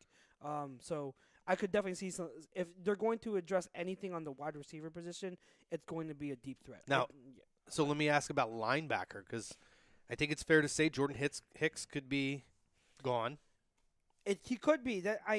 I think that even if you look at safety, I think Roddy McLeod could be a cap casualty. I think on here we discussed how we would pretty much vote for Hicks to be gone. But I have heard other people, Eagles insiders and stuff, say that Hicks very well could be back on a cheap deal. So I don't know. Like Hicks, he missed how many games this year? Was it like a couple, 3 or something like that? Yeah. But when he's played very well. He did play very well. Yeah. As usual. So I mean, linebacker was actually my fourth need after running back.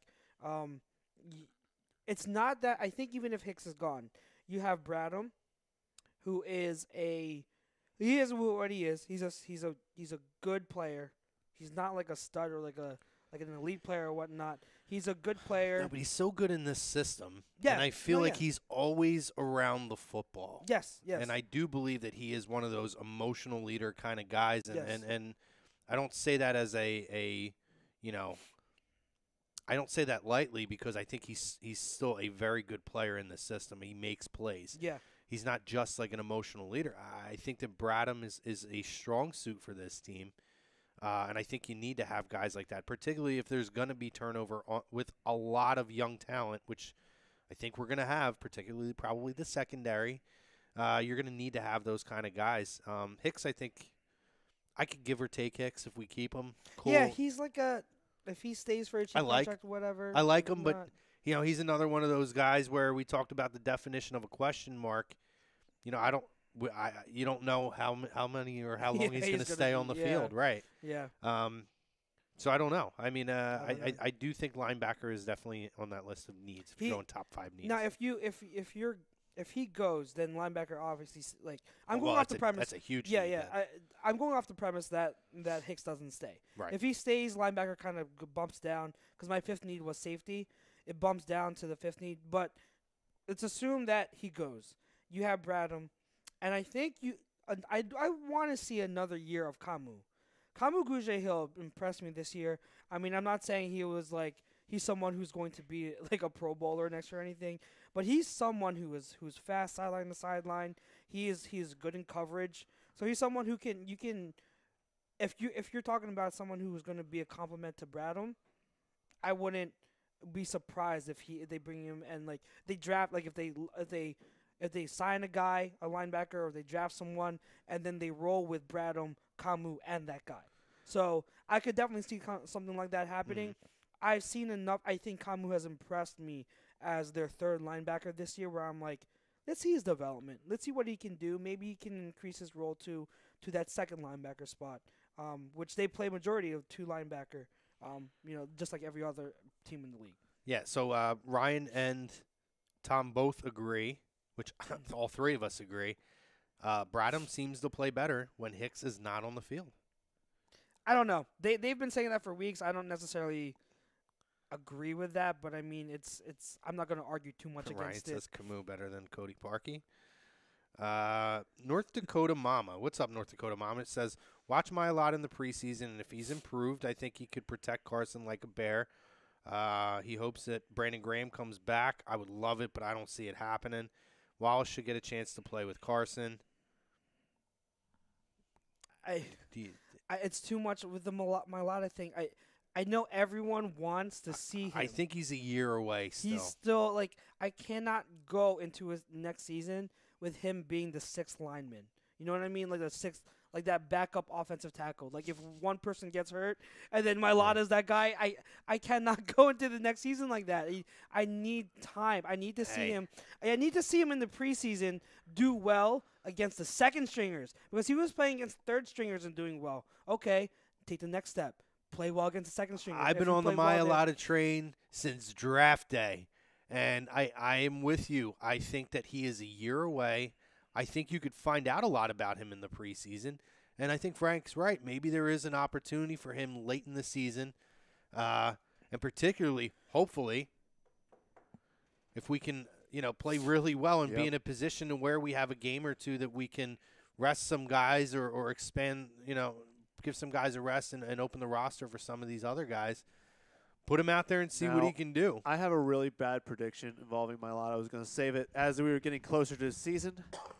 Go ahead. I think they might use Mailata in a refrigerator Perry play here and there. Yeah, For a that's touchdown. not a bad people- prediction. It's I'd be not- okay with that. I'm gonna go with 2 refrigerator Perry touchdowns for Jordan Mailata going into 2019. I It's think we've crazy. all wanted to see that. Yeah. I want to see it happen. I think it would be awesome to see the rugby guy go at it, but we'll see. We'll see what's up Doug's sleeves. I think Doug answered that in a press conference a few weeks ago and was like it wasn't. Yeah. He didn't say no against it. Right. Tom wants it'll be interesting. Tom wants Darby back on a 1-year deal, and he never wants to see Jordan Hicks again in an Eagles uniform. I think there's a strong possibility Darby and Ajayi both are back on 1-year prove-it deals. Possibly.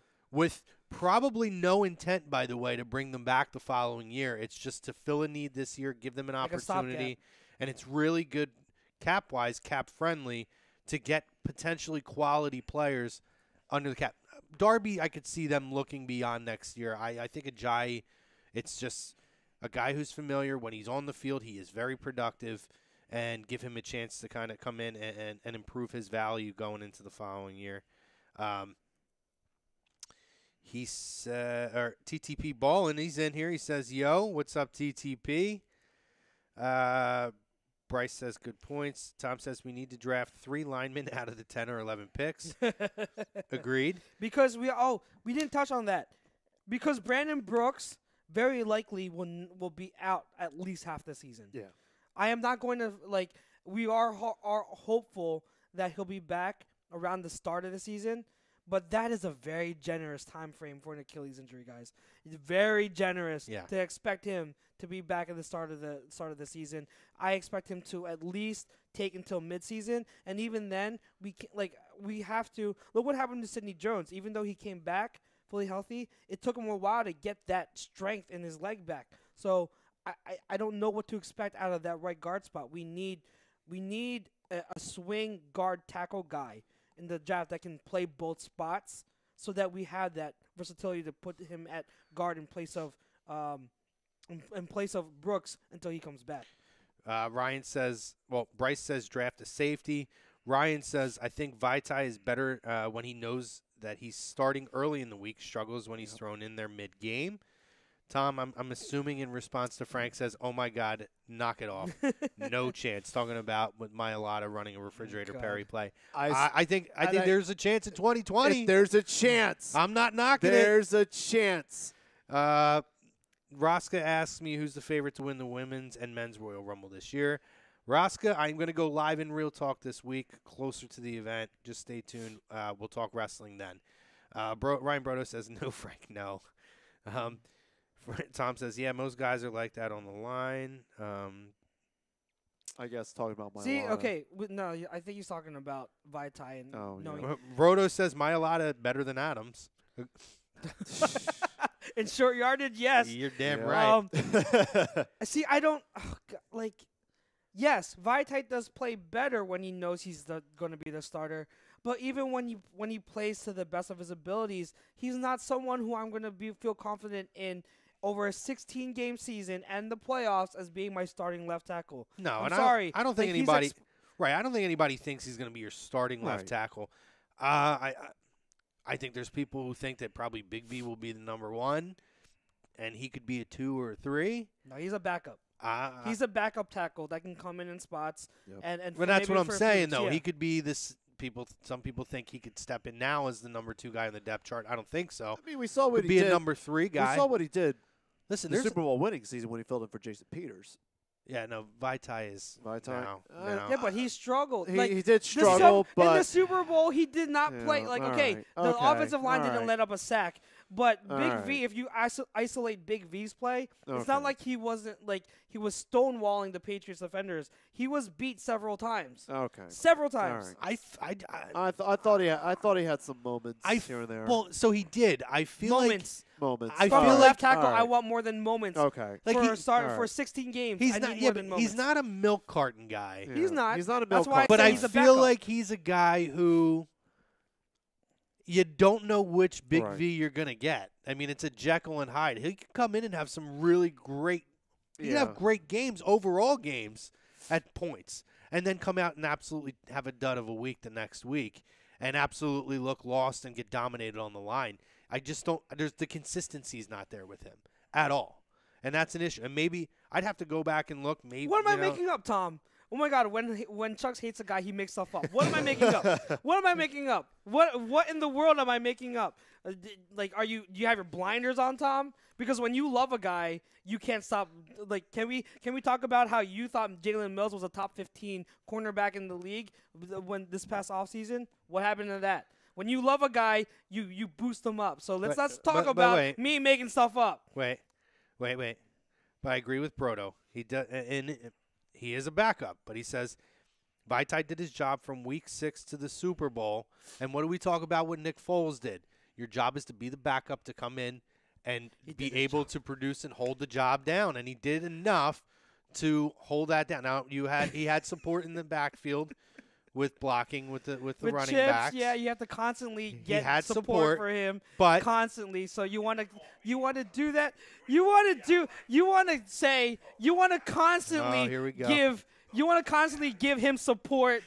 60 games of the season and the playoffs. talking about You wanna now? wait, I'm You talking just about made Brodo. up a story. Hold on. What story? You What story just am I made making? up a story about Big What- V. He just what- said, what well, did I make up he a- said he got beat the whole time in the Super Bowl. And then you Did I said, say or the a whole lot, time? or I a didn't say lot. the whole You might have said a time. lot. And then Oh my God. and then you went and said, well, they didn't give up a sack. Case Then. you're just So you joining just us. you just The flip-flop. offensive line You just didn't give him a flip-flop. sack. I like to- I said if you I like to isolate welcome our Big guest, V, Thomas he Arnone, to wasn't. this couch. He got beat. Welcome he to got the beat chairs. several I'm times in the Super saying Bowl. Tom, it's how are hard you to doing talk in today? chat. So, It's hold hard on. to talk Welcome in to chat. see I you. said for That's 1 fine. year. Let me get For the 1 year, Let though. me get the Brodo. Let me get the Brodo. Yeah, Hold please, on. Let me get the Brodo. Because Brodo's point is Tom, he welcome to played the show. a No, lot it's of not. games. Don't worry, love you. He played a lot of games from week 6 on. That's a lot of games. What was the big question mark going in the playoffs? The question mark was, can Big V hold up? From week 6 up until the Vikings game, we were like, he's the weakness. He's the weakness. So don't tell me he did his job from week 6 on for the whole regular season when he was struggling repeatedly. I think he got better. So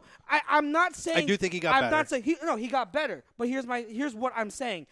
Big V is to me he's like one of the best backup left tackles, like your third tackle. That Well, you they can don't come grow in. on trees. Yeah, absolutely. That's yeah. what I'm saying. Like, I want Big V here because, like, if I'm in a pinch and my tackle gets hurt, I can put Big V in and be like, okay, he'll do fine. But what I'm saying is, from the start of the season, do I want Big V? Do I want to go into next season saying, all right, Big V, you're the left tackle for the whole season. We're going to depend on you the whole season. I don't think you got a I don't choice, want brother. that. I don't want I don't that. think you have a choice this year. We can draft one. We can draft so, one. Okay, so that's going to be the 25th pick of the draft. That's not like a top 10 lineman pick. So you're telling me that you're going to draft a guy at 25th overall to come in and from day one be your bookend left tackle? I don't buy that. I think this offense and this stuff takes a year or two to really sink in. If I'm drafting a guy top 10, top 15, he's absolutely coming in here and starting day one. But later on in that first round, I'm almost drafting what I think potential can be at that point, because linemen go early.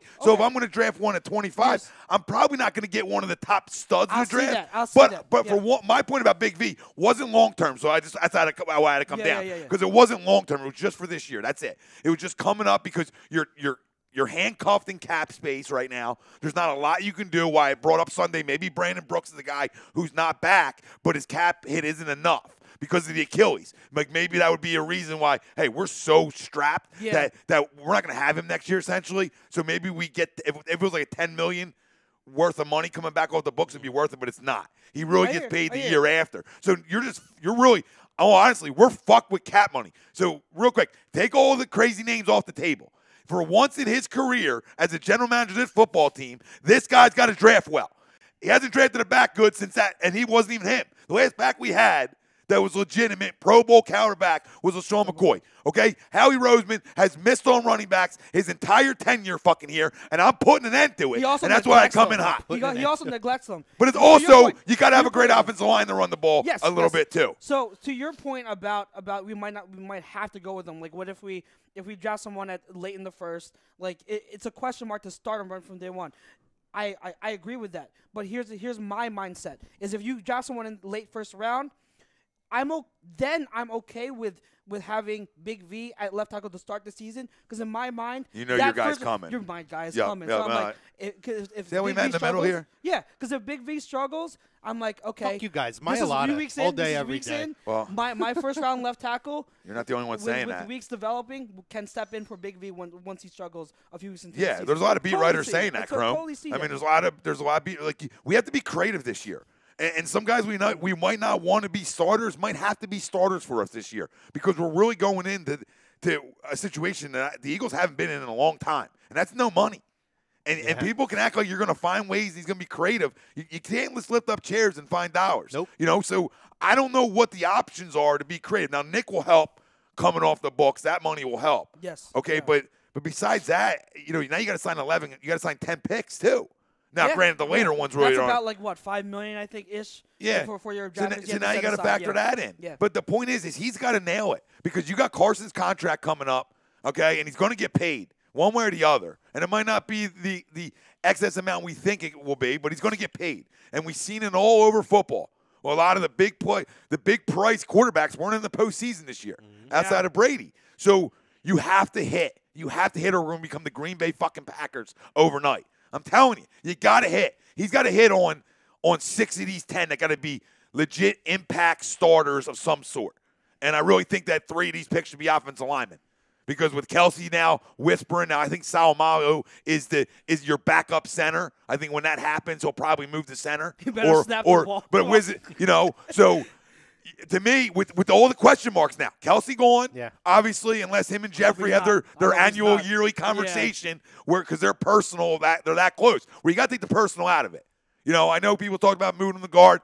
You're not moving and changing guys' footwork right now. Guards do a lot of things tackles don't do. So at 37, I can't expect him to play inside and be quicker now. I can't. With some of the pulling stuff and stuff that he needs to do as a guard. I can't expect that move at this point of a Hall of Famer's career to be okay. We talked to John about footwork on the O-line. It's just too much. Tackle is completely different. It's too much. Completely different. You got 2 good guards. Salmo and Wiz as coming in the next year. They're solid guards. That's solid guards. And hopefully Kelsey. You could do a lot worse. Just give me one more year, Jason. Yeah. That's all. Give me one more year, because I'm going to try this draft to really replenish. And then Lane, and then, I mean, I really hope Kelsey. Because we want Carson to stay healthy, right? Yes. Yeah.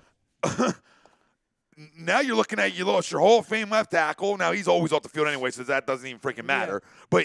But Brooks is huge. Now Wiz is good enough. Yeah. And I think good enough to play all 16, and you'll be okay. Yes. Agreed. But he's not Brooks. But I agree with the family out there. Running back, linebacker, O-line, and D-line. I see nothing else as anything to address. Here's the thing. Safety. Maybe safety, but it depends on what they want to do. And you were saying about my boy before I came down? What were you saying about my boy? I said is his career over? Is it over? No. Okay, so you can't end that there. You can't say that it's over. Who says I'm ending it? I'm not ending it. But here's my point. Safety depends, though, because can they move? Are they going to move any of the? What was I? Shut up! You talk too much. Corners? Hold on, I was on the thought. Are they going to move Fuck your any thought. of the corners? He's looking at me now. You're gone. You're gone. He's marrying me. You're out. No. But safety. Here's the thing with safety. We've got comfortable over the last month together. I don't know. Fuck you guys. I'll come in here and cough all over everything, and I'll shut this shit down real quick. I'll shut this shit down. No, but Len thought I was mad. Like I went like I'm not letting this happen. And she's like, "What happened?" And I'm like, "Nothing." And I'm like throwing my hat on. Like I'm going. I gotta go address this. I can't type that quick. I can't keep up. I know, and I'm like trying to read, and I'm like, that was like 5 minutes ago. I think in response to Frank. But and then I agree with him later on. No, but I might have to move next door so I can do that too. Oh, it's great. It's great. There's a couple down the street that are open. Feel free. Safety is really interesting, though, because it's going to depend on with Roddy McLeod, because you do have Avonte Maddox now who could step into that and be your depth guy if they decide to keep McLeod. If not, only $5 million, right? I mean, only $5 million off it. So is it worth losing him? I'm asking you guys. I don't think it is, but it's going to depend. It's going to depend on the other moves that are made and how many pennies you got to pinch to be able to fill all the holes. Because you almost hope a guy like Chris Long retires, right? I mean, I can't believe I'm saying this because I want him in my locker room. I really freaking truly do. I believe he's one of these guys. Yeah. And so I really don't want to lose him that way. But again, I mean, you might say $4 million there if he retires. Yeah. Which I don't know if he's going to leave $4 million on the table. I don't think guys just pass up money. I think guys just come back and finish it out. Well, he donated his whole check. Yeah, he does, and he comes from family, royalty essentially. So, but no, I mean, yeah. Do you think McLeod comes back? My gut tells me no. Really? I think it's a cap I think it's a casualty. 50-50. I think he's What's the cap hit again? I thought it was $5 million. I thought I looked it up. I got it. But I mean, I just feel like they're going to be pinching pennies so much. And I think the emergence of Avonte Maddox will give them the flexibility. I know you need to have other guys. No, but I'm going the other way. Like the emergence of Avonte Maddox shows you that essentially you have one of your outside guys or not your slot guy. Sure. So, I mean, I would say more the emergence of Rasul Douglas leads you to say, okay, that could be my next safety. But I don't think it's a lot of money. Where saves $5 million, so it's a $9 million cap hit with. That's not worth it. Not worth it. Not worth it for a potential Pro Bowl caliber type guy. But that's where I said it depends on what is their game plan, because I wrote down all the names here. There are 4 corners that all started at some point this year. No, 6. I'm sorry. So Maddox, Darby, Mills, Rasul, LeBlanc, and Sidney. At some point, they all 6 have started. So what are you going to do with 6 corners on your roster who have had playing time? Are you going to move someone to safety? Now, Probably if that's Maddox what they're or planning, Rasul. if that's their plan, is if they're going to say, okay, now we can move pieces to safety, then does McLeod become a cap hit? Maybe. I think he's another one of them great leaders too, which worried me getting rid of. But that's fine. I mean, that's irrelevant. But I would say if I could pick my best 3 out of there, that I would say there I want as my starting 3. Anyway, you want to throw them in there would obviously be Jalen, Avonte. You can't even shake your head at it. How are you shaking? Tough. How are you shaking your head to that? It's really tough because I won a Super Bowl with Jalen, so I'm going to go back to Jalen. But you got to say Maddox, Darby. I love Jalen in the No, I'm sorry, because I want Darby back. So my perfect scenario would be Maddox, Darby, Mills. Okay, my perfect scenario in a perfect world. That's what I would want. Now, let's just take Darby off the table and say he's gone. Okay, so that leaves you the 5. So then I would have to go. I would have to keep Maddox on the outside with Jalen. I would have to, because then I have to try to put Sidney on the inside, or Maddox back on the inside and Sidney on the outside. That would be the only thing that I see good, because I'm going to have to probably move Rasul, like we were talking about. Like Chrome says, if McLeod's off the table and you end up cutting him, then Rasul's probably got to be your safety. Here's the tricky thing. To me, going into next year, as long as he's healthy, you have to start Sidney Jones, because the time is now. Oh yeah, he's one of my top 3 guys. Yep. They have to know what they have in him. Sidney Jones needs to get into a weight room, add bulk. If he does that and he's healthy going into next season, he starts on the outside for me. And put Maddox in the slot. Whatever. Yeah. Maddox he played well in the slot too. The beauty of Maddox, you can put him anywhere now. Anywhere in the secondary. You can move him. Moving piece. So But I still think Jalen's a better corner than Rasul. So what I would do is say Rasul's such a real good tackler to me that I could put him in the back end. He's a little bigger than Jalen too. A little more physical. Rasul, for me, though, where he struggles with man coverage, he has such good ball skills, and I don't want to lose his ball skills, because but wouldn't them ball skills be better on the back end where you can see more? No, that's what I was getting to. Oh, okay. Yeah, I don't want to lose that. So is Rasul the one where I'm moving him to safety in place of McLeod, so that he can do what he does is keeping he's now the cover 1, cover 3. He's that deep center field safety. His eyes are now on the quarterback. He's watching. Everything is in front of him. Now he's baiting. He's doing what he does best in baiting and reading the quarterback's eyes and using that to throw to pick off balls. I would love to see, if McLeod goes, I would move Rasul back there at safety. I would have Maddox in the slot. I would have Sidney on the outside, and then whoever's left. LeBlanc to me is he won't the say. best guys. He won't say. No, he won't say. Come on, no, stop no. it. Stop No, it. stop. Who's your other outside corner? Just stop. Because I was coming into the year. Who is he? Tom. Who is he? Tom. Who is he? I was about to leave. I was about to walk away. Mills. There we go. That's all. Just say it. Tom, I was gonna Just say it. You were beating around. You were LeBlanc me. No, you almost LeBlanc me. I was saying, are we under the premise of Darby being here or not? That's a great question. That's what I'm saying. Is if Darby's not here, then Mills is your other outside guy. LeBlanc is the bench guy. He's even for 1 year deal, I don't even see how he fits. There's two other needs. Even so though I want him back, Darby, I don't see how he's fitting. That's what I'm saying. There are six corners who all could start for you, and that's where the question mark is of, do you bring Darby back or not? Do you release McLeod or not? That's where the moving pieces are going to be very interesting, and that's why I don't know if McLeod is back or not. I don't know if I want Darby back or not, because I love all these guys in some role in the secondary. So you got to figure it out. The coaches, Schwartz has got to figure out. Especially if you want a guy like Brandon Graham back, right? So if you want a guy like Brandon Graham back, you can't have McLeod too. So you got to sort of pick your poison with some of these things. Yes. Because there's some of these guys that you're going to want to bring back out of these 19. Yeah. Some are restricted, obviously, but the ones like Brandon Graham that, listen, D Ford is probably going to get a big deal somewhere. He will. Regardless of what happened. And I don't know if Kansas City's going to pay it. But I will tell you, they'll pay it for Brandon Graham. They would get because Andy use Brandon Graham against the Patriots. Against the Patriots. So I mean, I wish we could just have Jalen Mills from the 35-yard line to the end zone, and that's it. I don't want him anywhere to where he's going to get burned over the top. He's going to sub him in. Once they reach the red zone, you put Jalen Mills on the outside.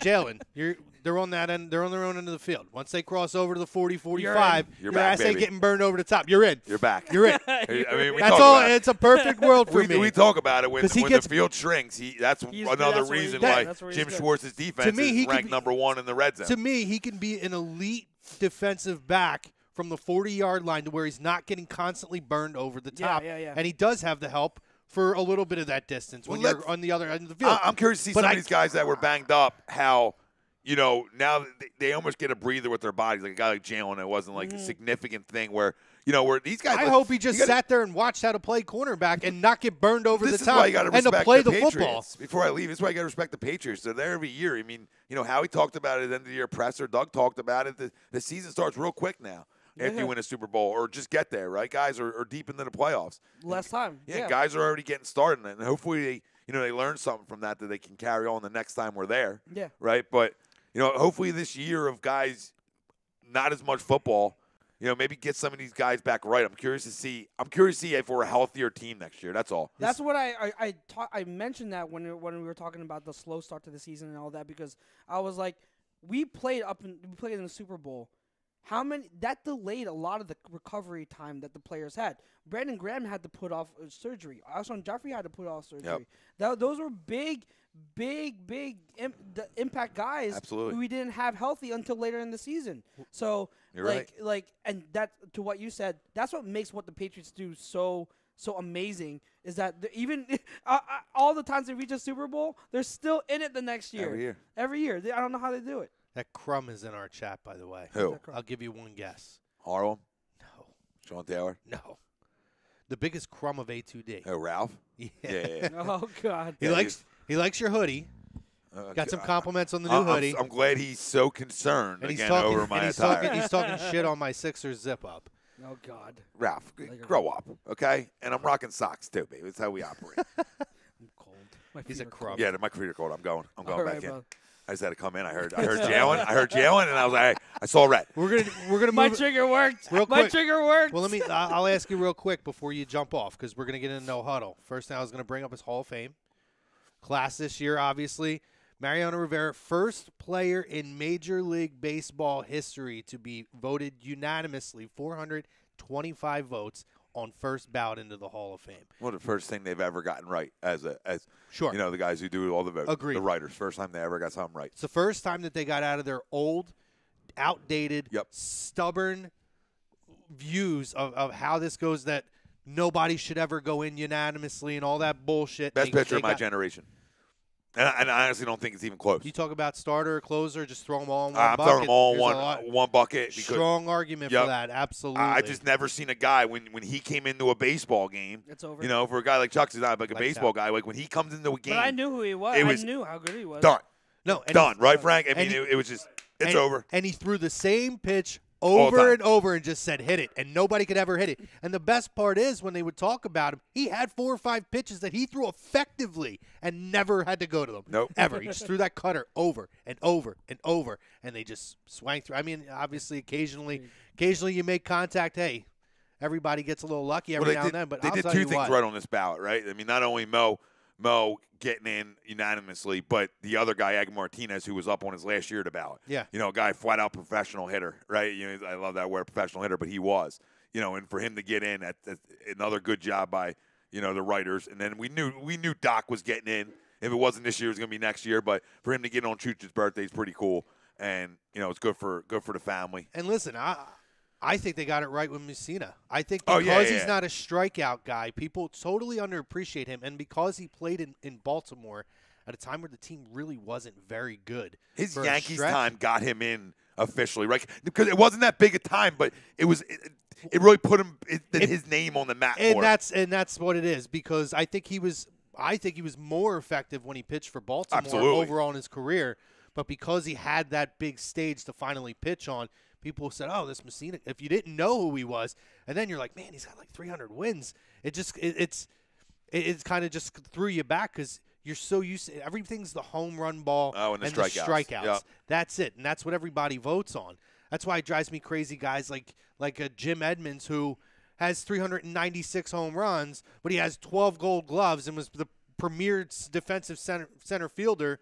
Pretty much for his generation, and he doesn't even get a sniff of the ballot. Well, these guys, Chucks, are more petty than your NFL writers. Which me and him were having a conversation I mean, these guys, I swear to you, you know, if you don't give them the right – baseball players are different, right? I mean, they're different in that you're around them a lot more. You know, when you talk about the NFL season, it's a pretty quick season, essentially. When you talk about baseball, you're talking 6-7 months at least, right? You're not even talking about spring training. It's a nonstop thing. So these writers are all around these guys a lot.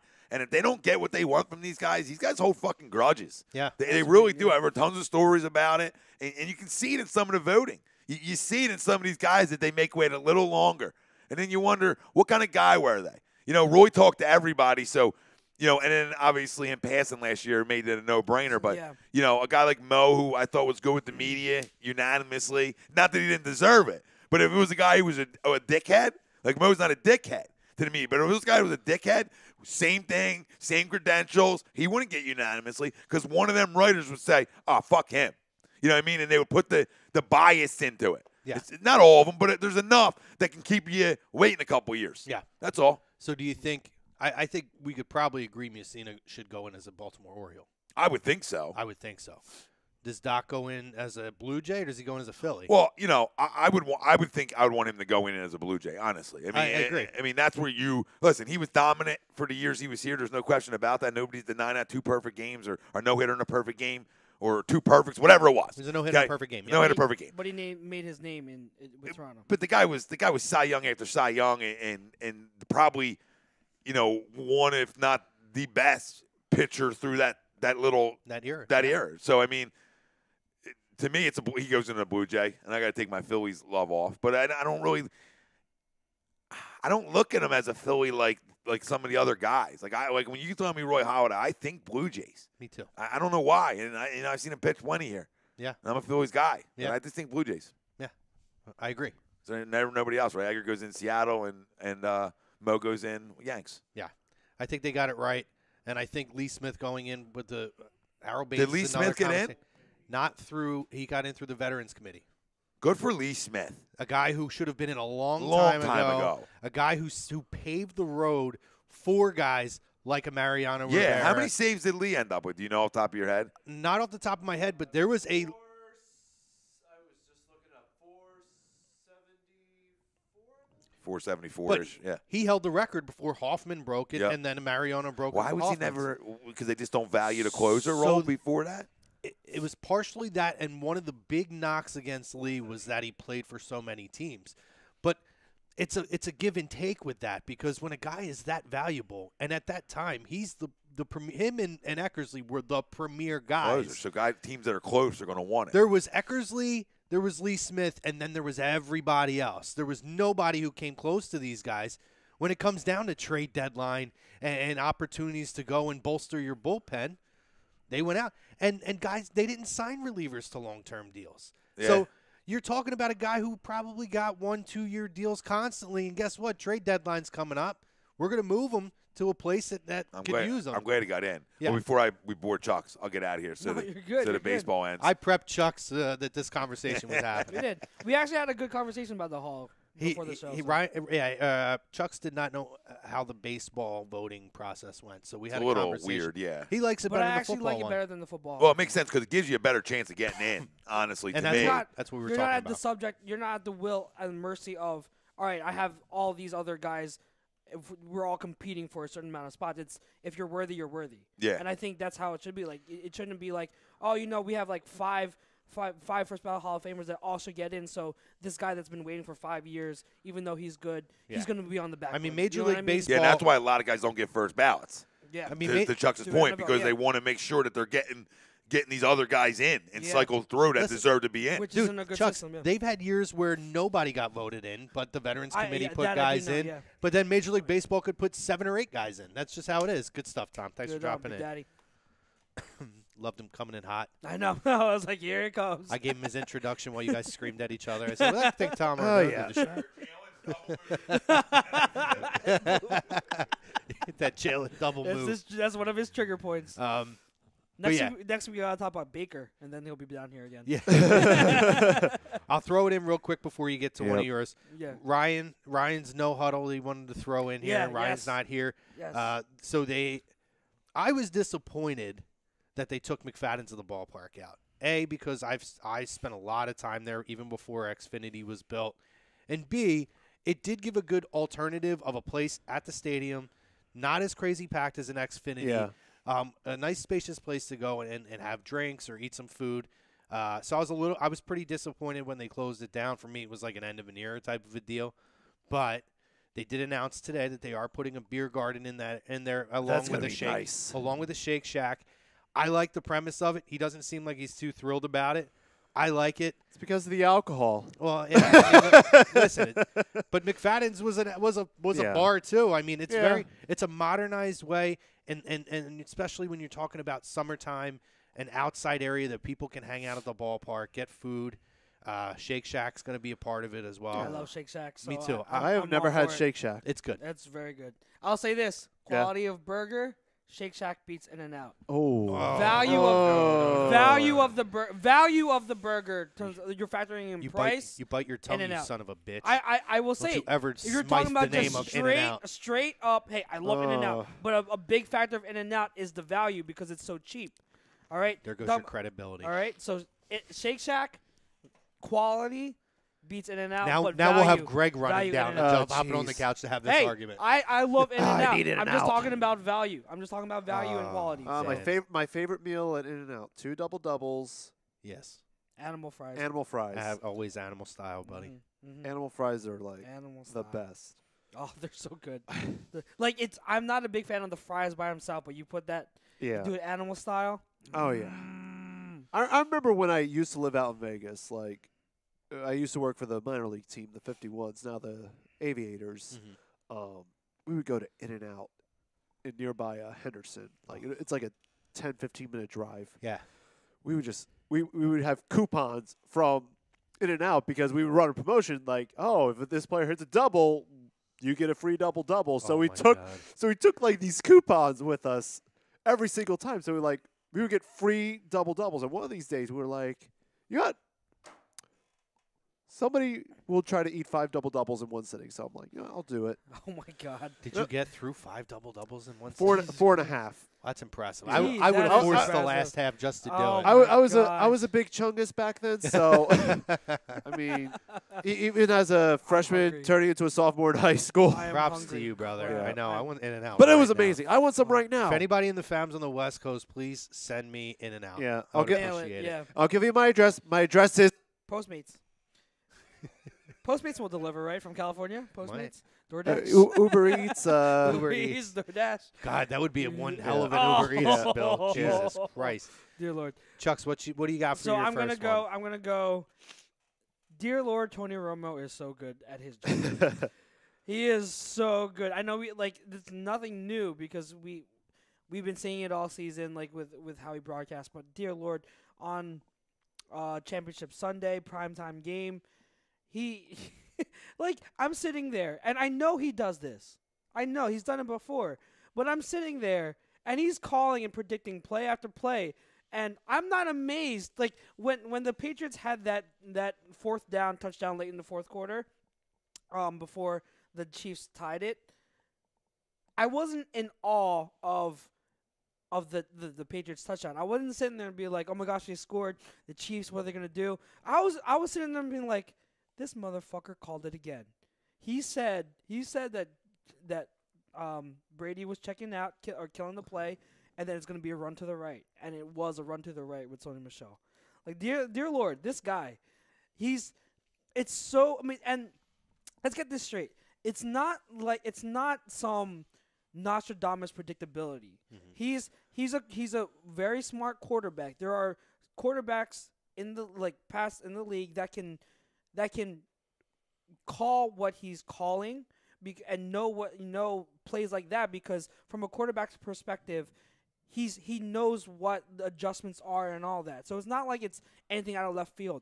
What Tony Romo does so well is, one, as an color analyst, he makes it fun because he's excited. Mm-hmm. He gets excited. He sounds like a fan in the booth that gets excited over plays. And if you know me, I love that intensity about calls. Mm-hmm. And two, he articulates the play very well. He explains it to the audience in such a great way. It's not like with Chris Collinsworth where he says, now here's a guy, and just goes off like some random thing that you don't know what he's talking about. Tony Romo explains stuff very, very, very well.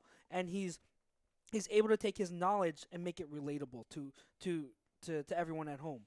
And so that's what makes him so great, that enthusiasm and that articulation. And honestly, if it were me, I would have him and Mike Tirico call every single Super Bowl. I know that's not possible because they work for different networks, but man, that's my dream team of football right now. Mike Tirico, play-by-play, and Tony Romo as a kind of color analyst. That would be, they could make a Cardinals Buccaneers game sound exciting. Like, I honestly believe that. I would watch that game just because of them. So Romo is awesome. I agree with you. I think Romo is spectacular to watch or to listen to.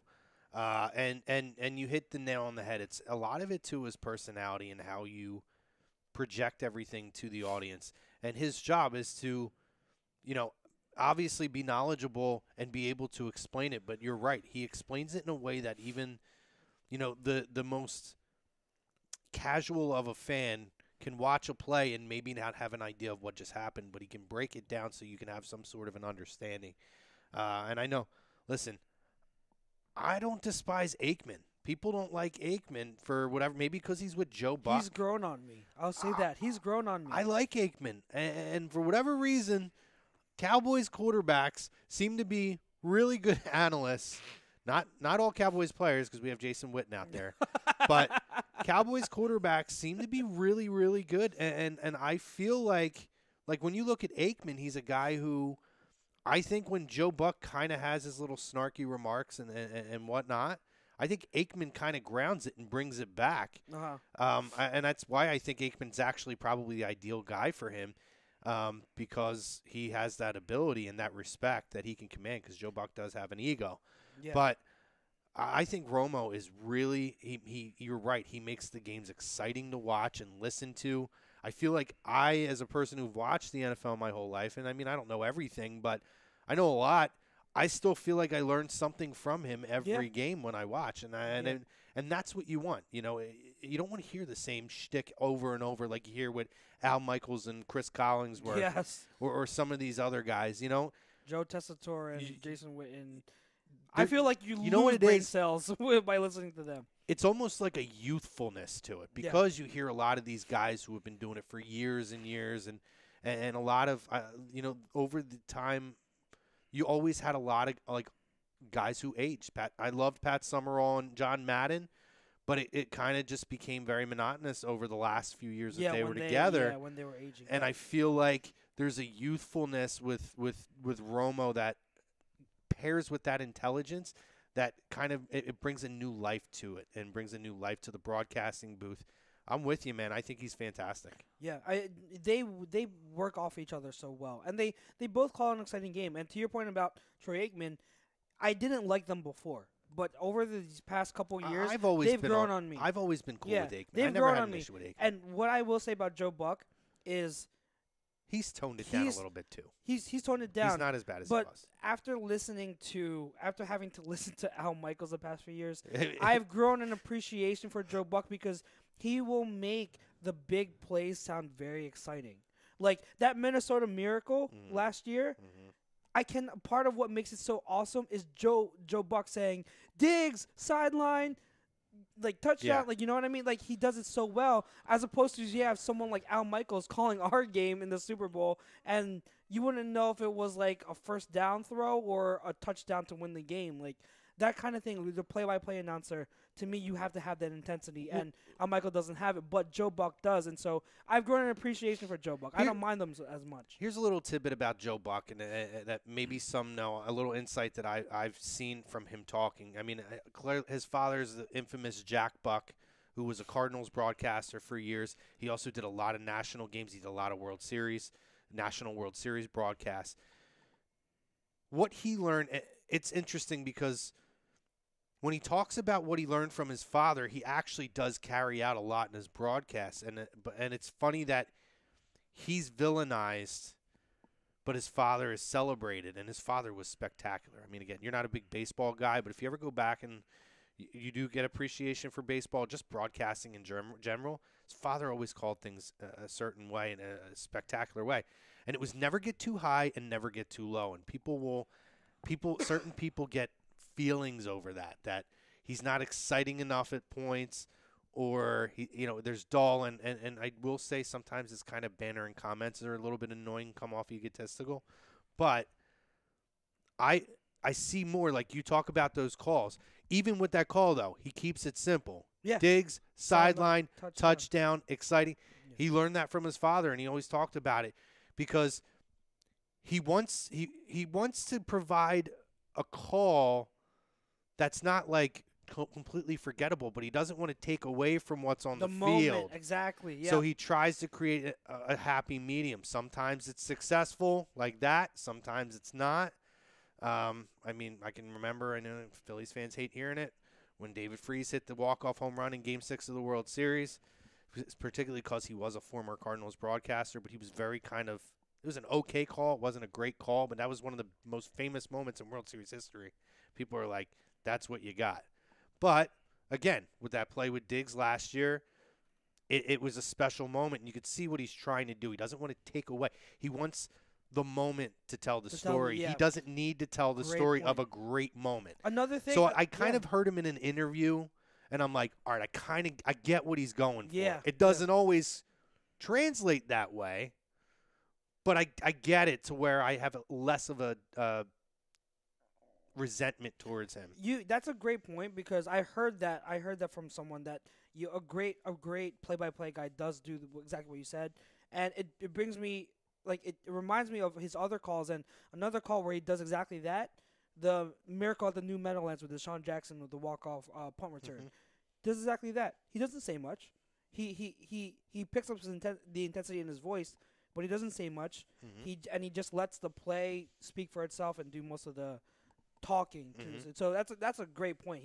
I can see that now in his calls, and it is a very good balance. So I've grown to appreciate Joe Buck. Yeah. I mean, he's not my favorite, but it's not terrible to have to listen to. Yeah, I listened to him way more times than that Monday Night Football crew, and to Al Michaels and Chris Collinsworth. I can't stand those crews. Frank, you had a no huddle, right? I did in fact have one no huddle. Okay. And one only. This comes to, of course, one of the teams representing the Super Bowl, the team previously known as the Cleveland's Los Angeles, St. Louis, Los Angeles Rams. And everywhere in between. Mr. Tyler Higbee, for the current tight end for the Rams, fellow Hilltopper himself, giving a little Western Kentucky University love to Mr. Higbee. Congrats to the Hilltopper himself. and I hope you beat the Patriots. I hope you do. We all do. Yeah, no, I agree We with all that. do. Yeah. Last little thing I want to throw in, just 2 seconds of it. Yeah. Rex Ryan. Rex Ryan is Hide your shoes, everyone. He is a very, very popular name that has immediately come up. The Chiefs have fired Bob Sutton as their defensive coordinator, and immediately Rex Ryan came out as a very interesting name to watch for that position.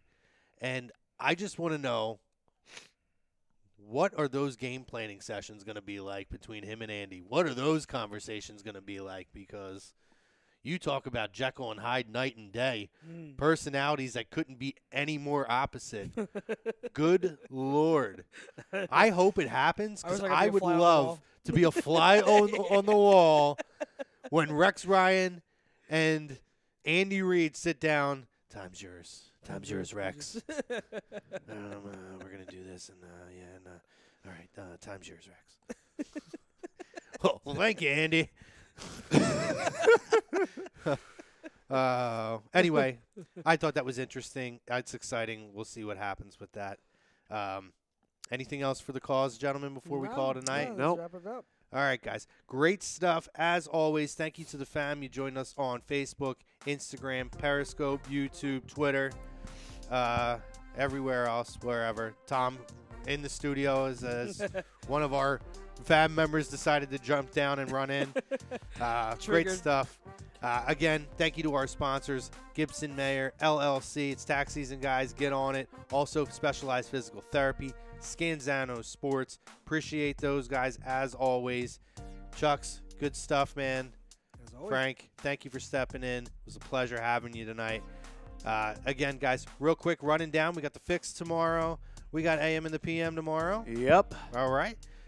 Hockey Happy Hour on Thursday. I will give you programming alert. Lazy Booking comes back next Thursday with a Royal Rumble post Rosca, show. if you're listening, Yeah. next week. Next Thursday, Lazy Booking will finally be back after a month off, and Hockey Happy Hour will return to its regularly scheduled 10 p.m. start time. So I just want to make sure I got that out there now. Philly Sports Guys on Friday, Saturday Hooligans, Agree to Disagree on Sunday, Sports Hounds on Monday, and again, we're back next week. We'll be previewing the Super Bowl, and I believe we did toss around the idea we may or may not be doing a roundtable for the Super Bowl. We'll continue to discuss that. It depends. We'll drop some news on you guys. That's not a guarantee, but I know we tossed that idea out on the air before, so just a reminder in case we do.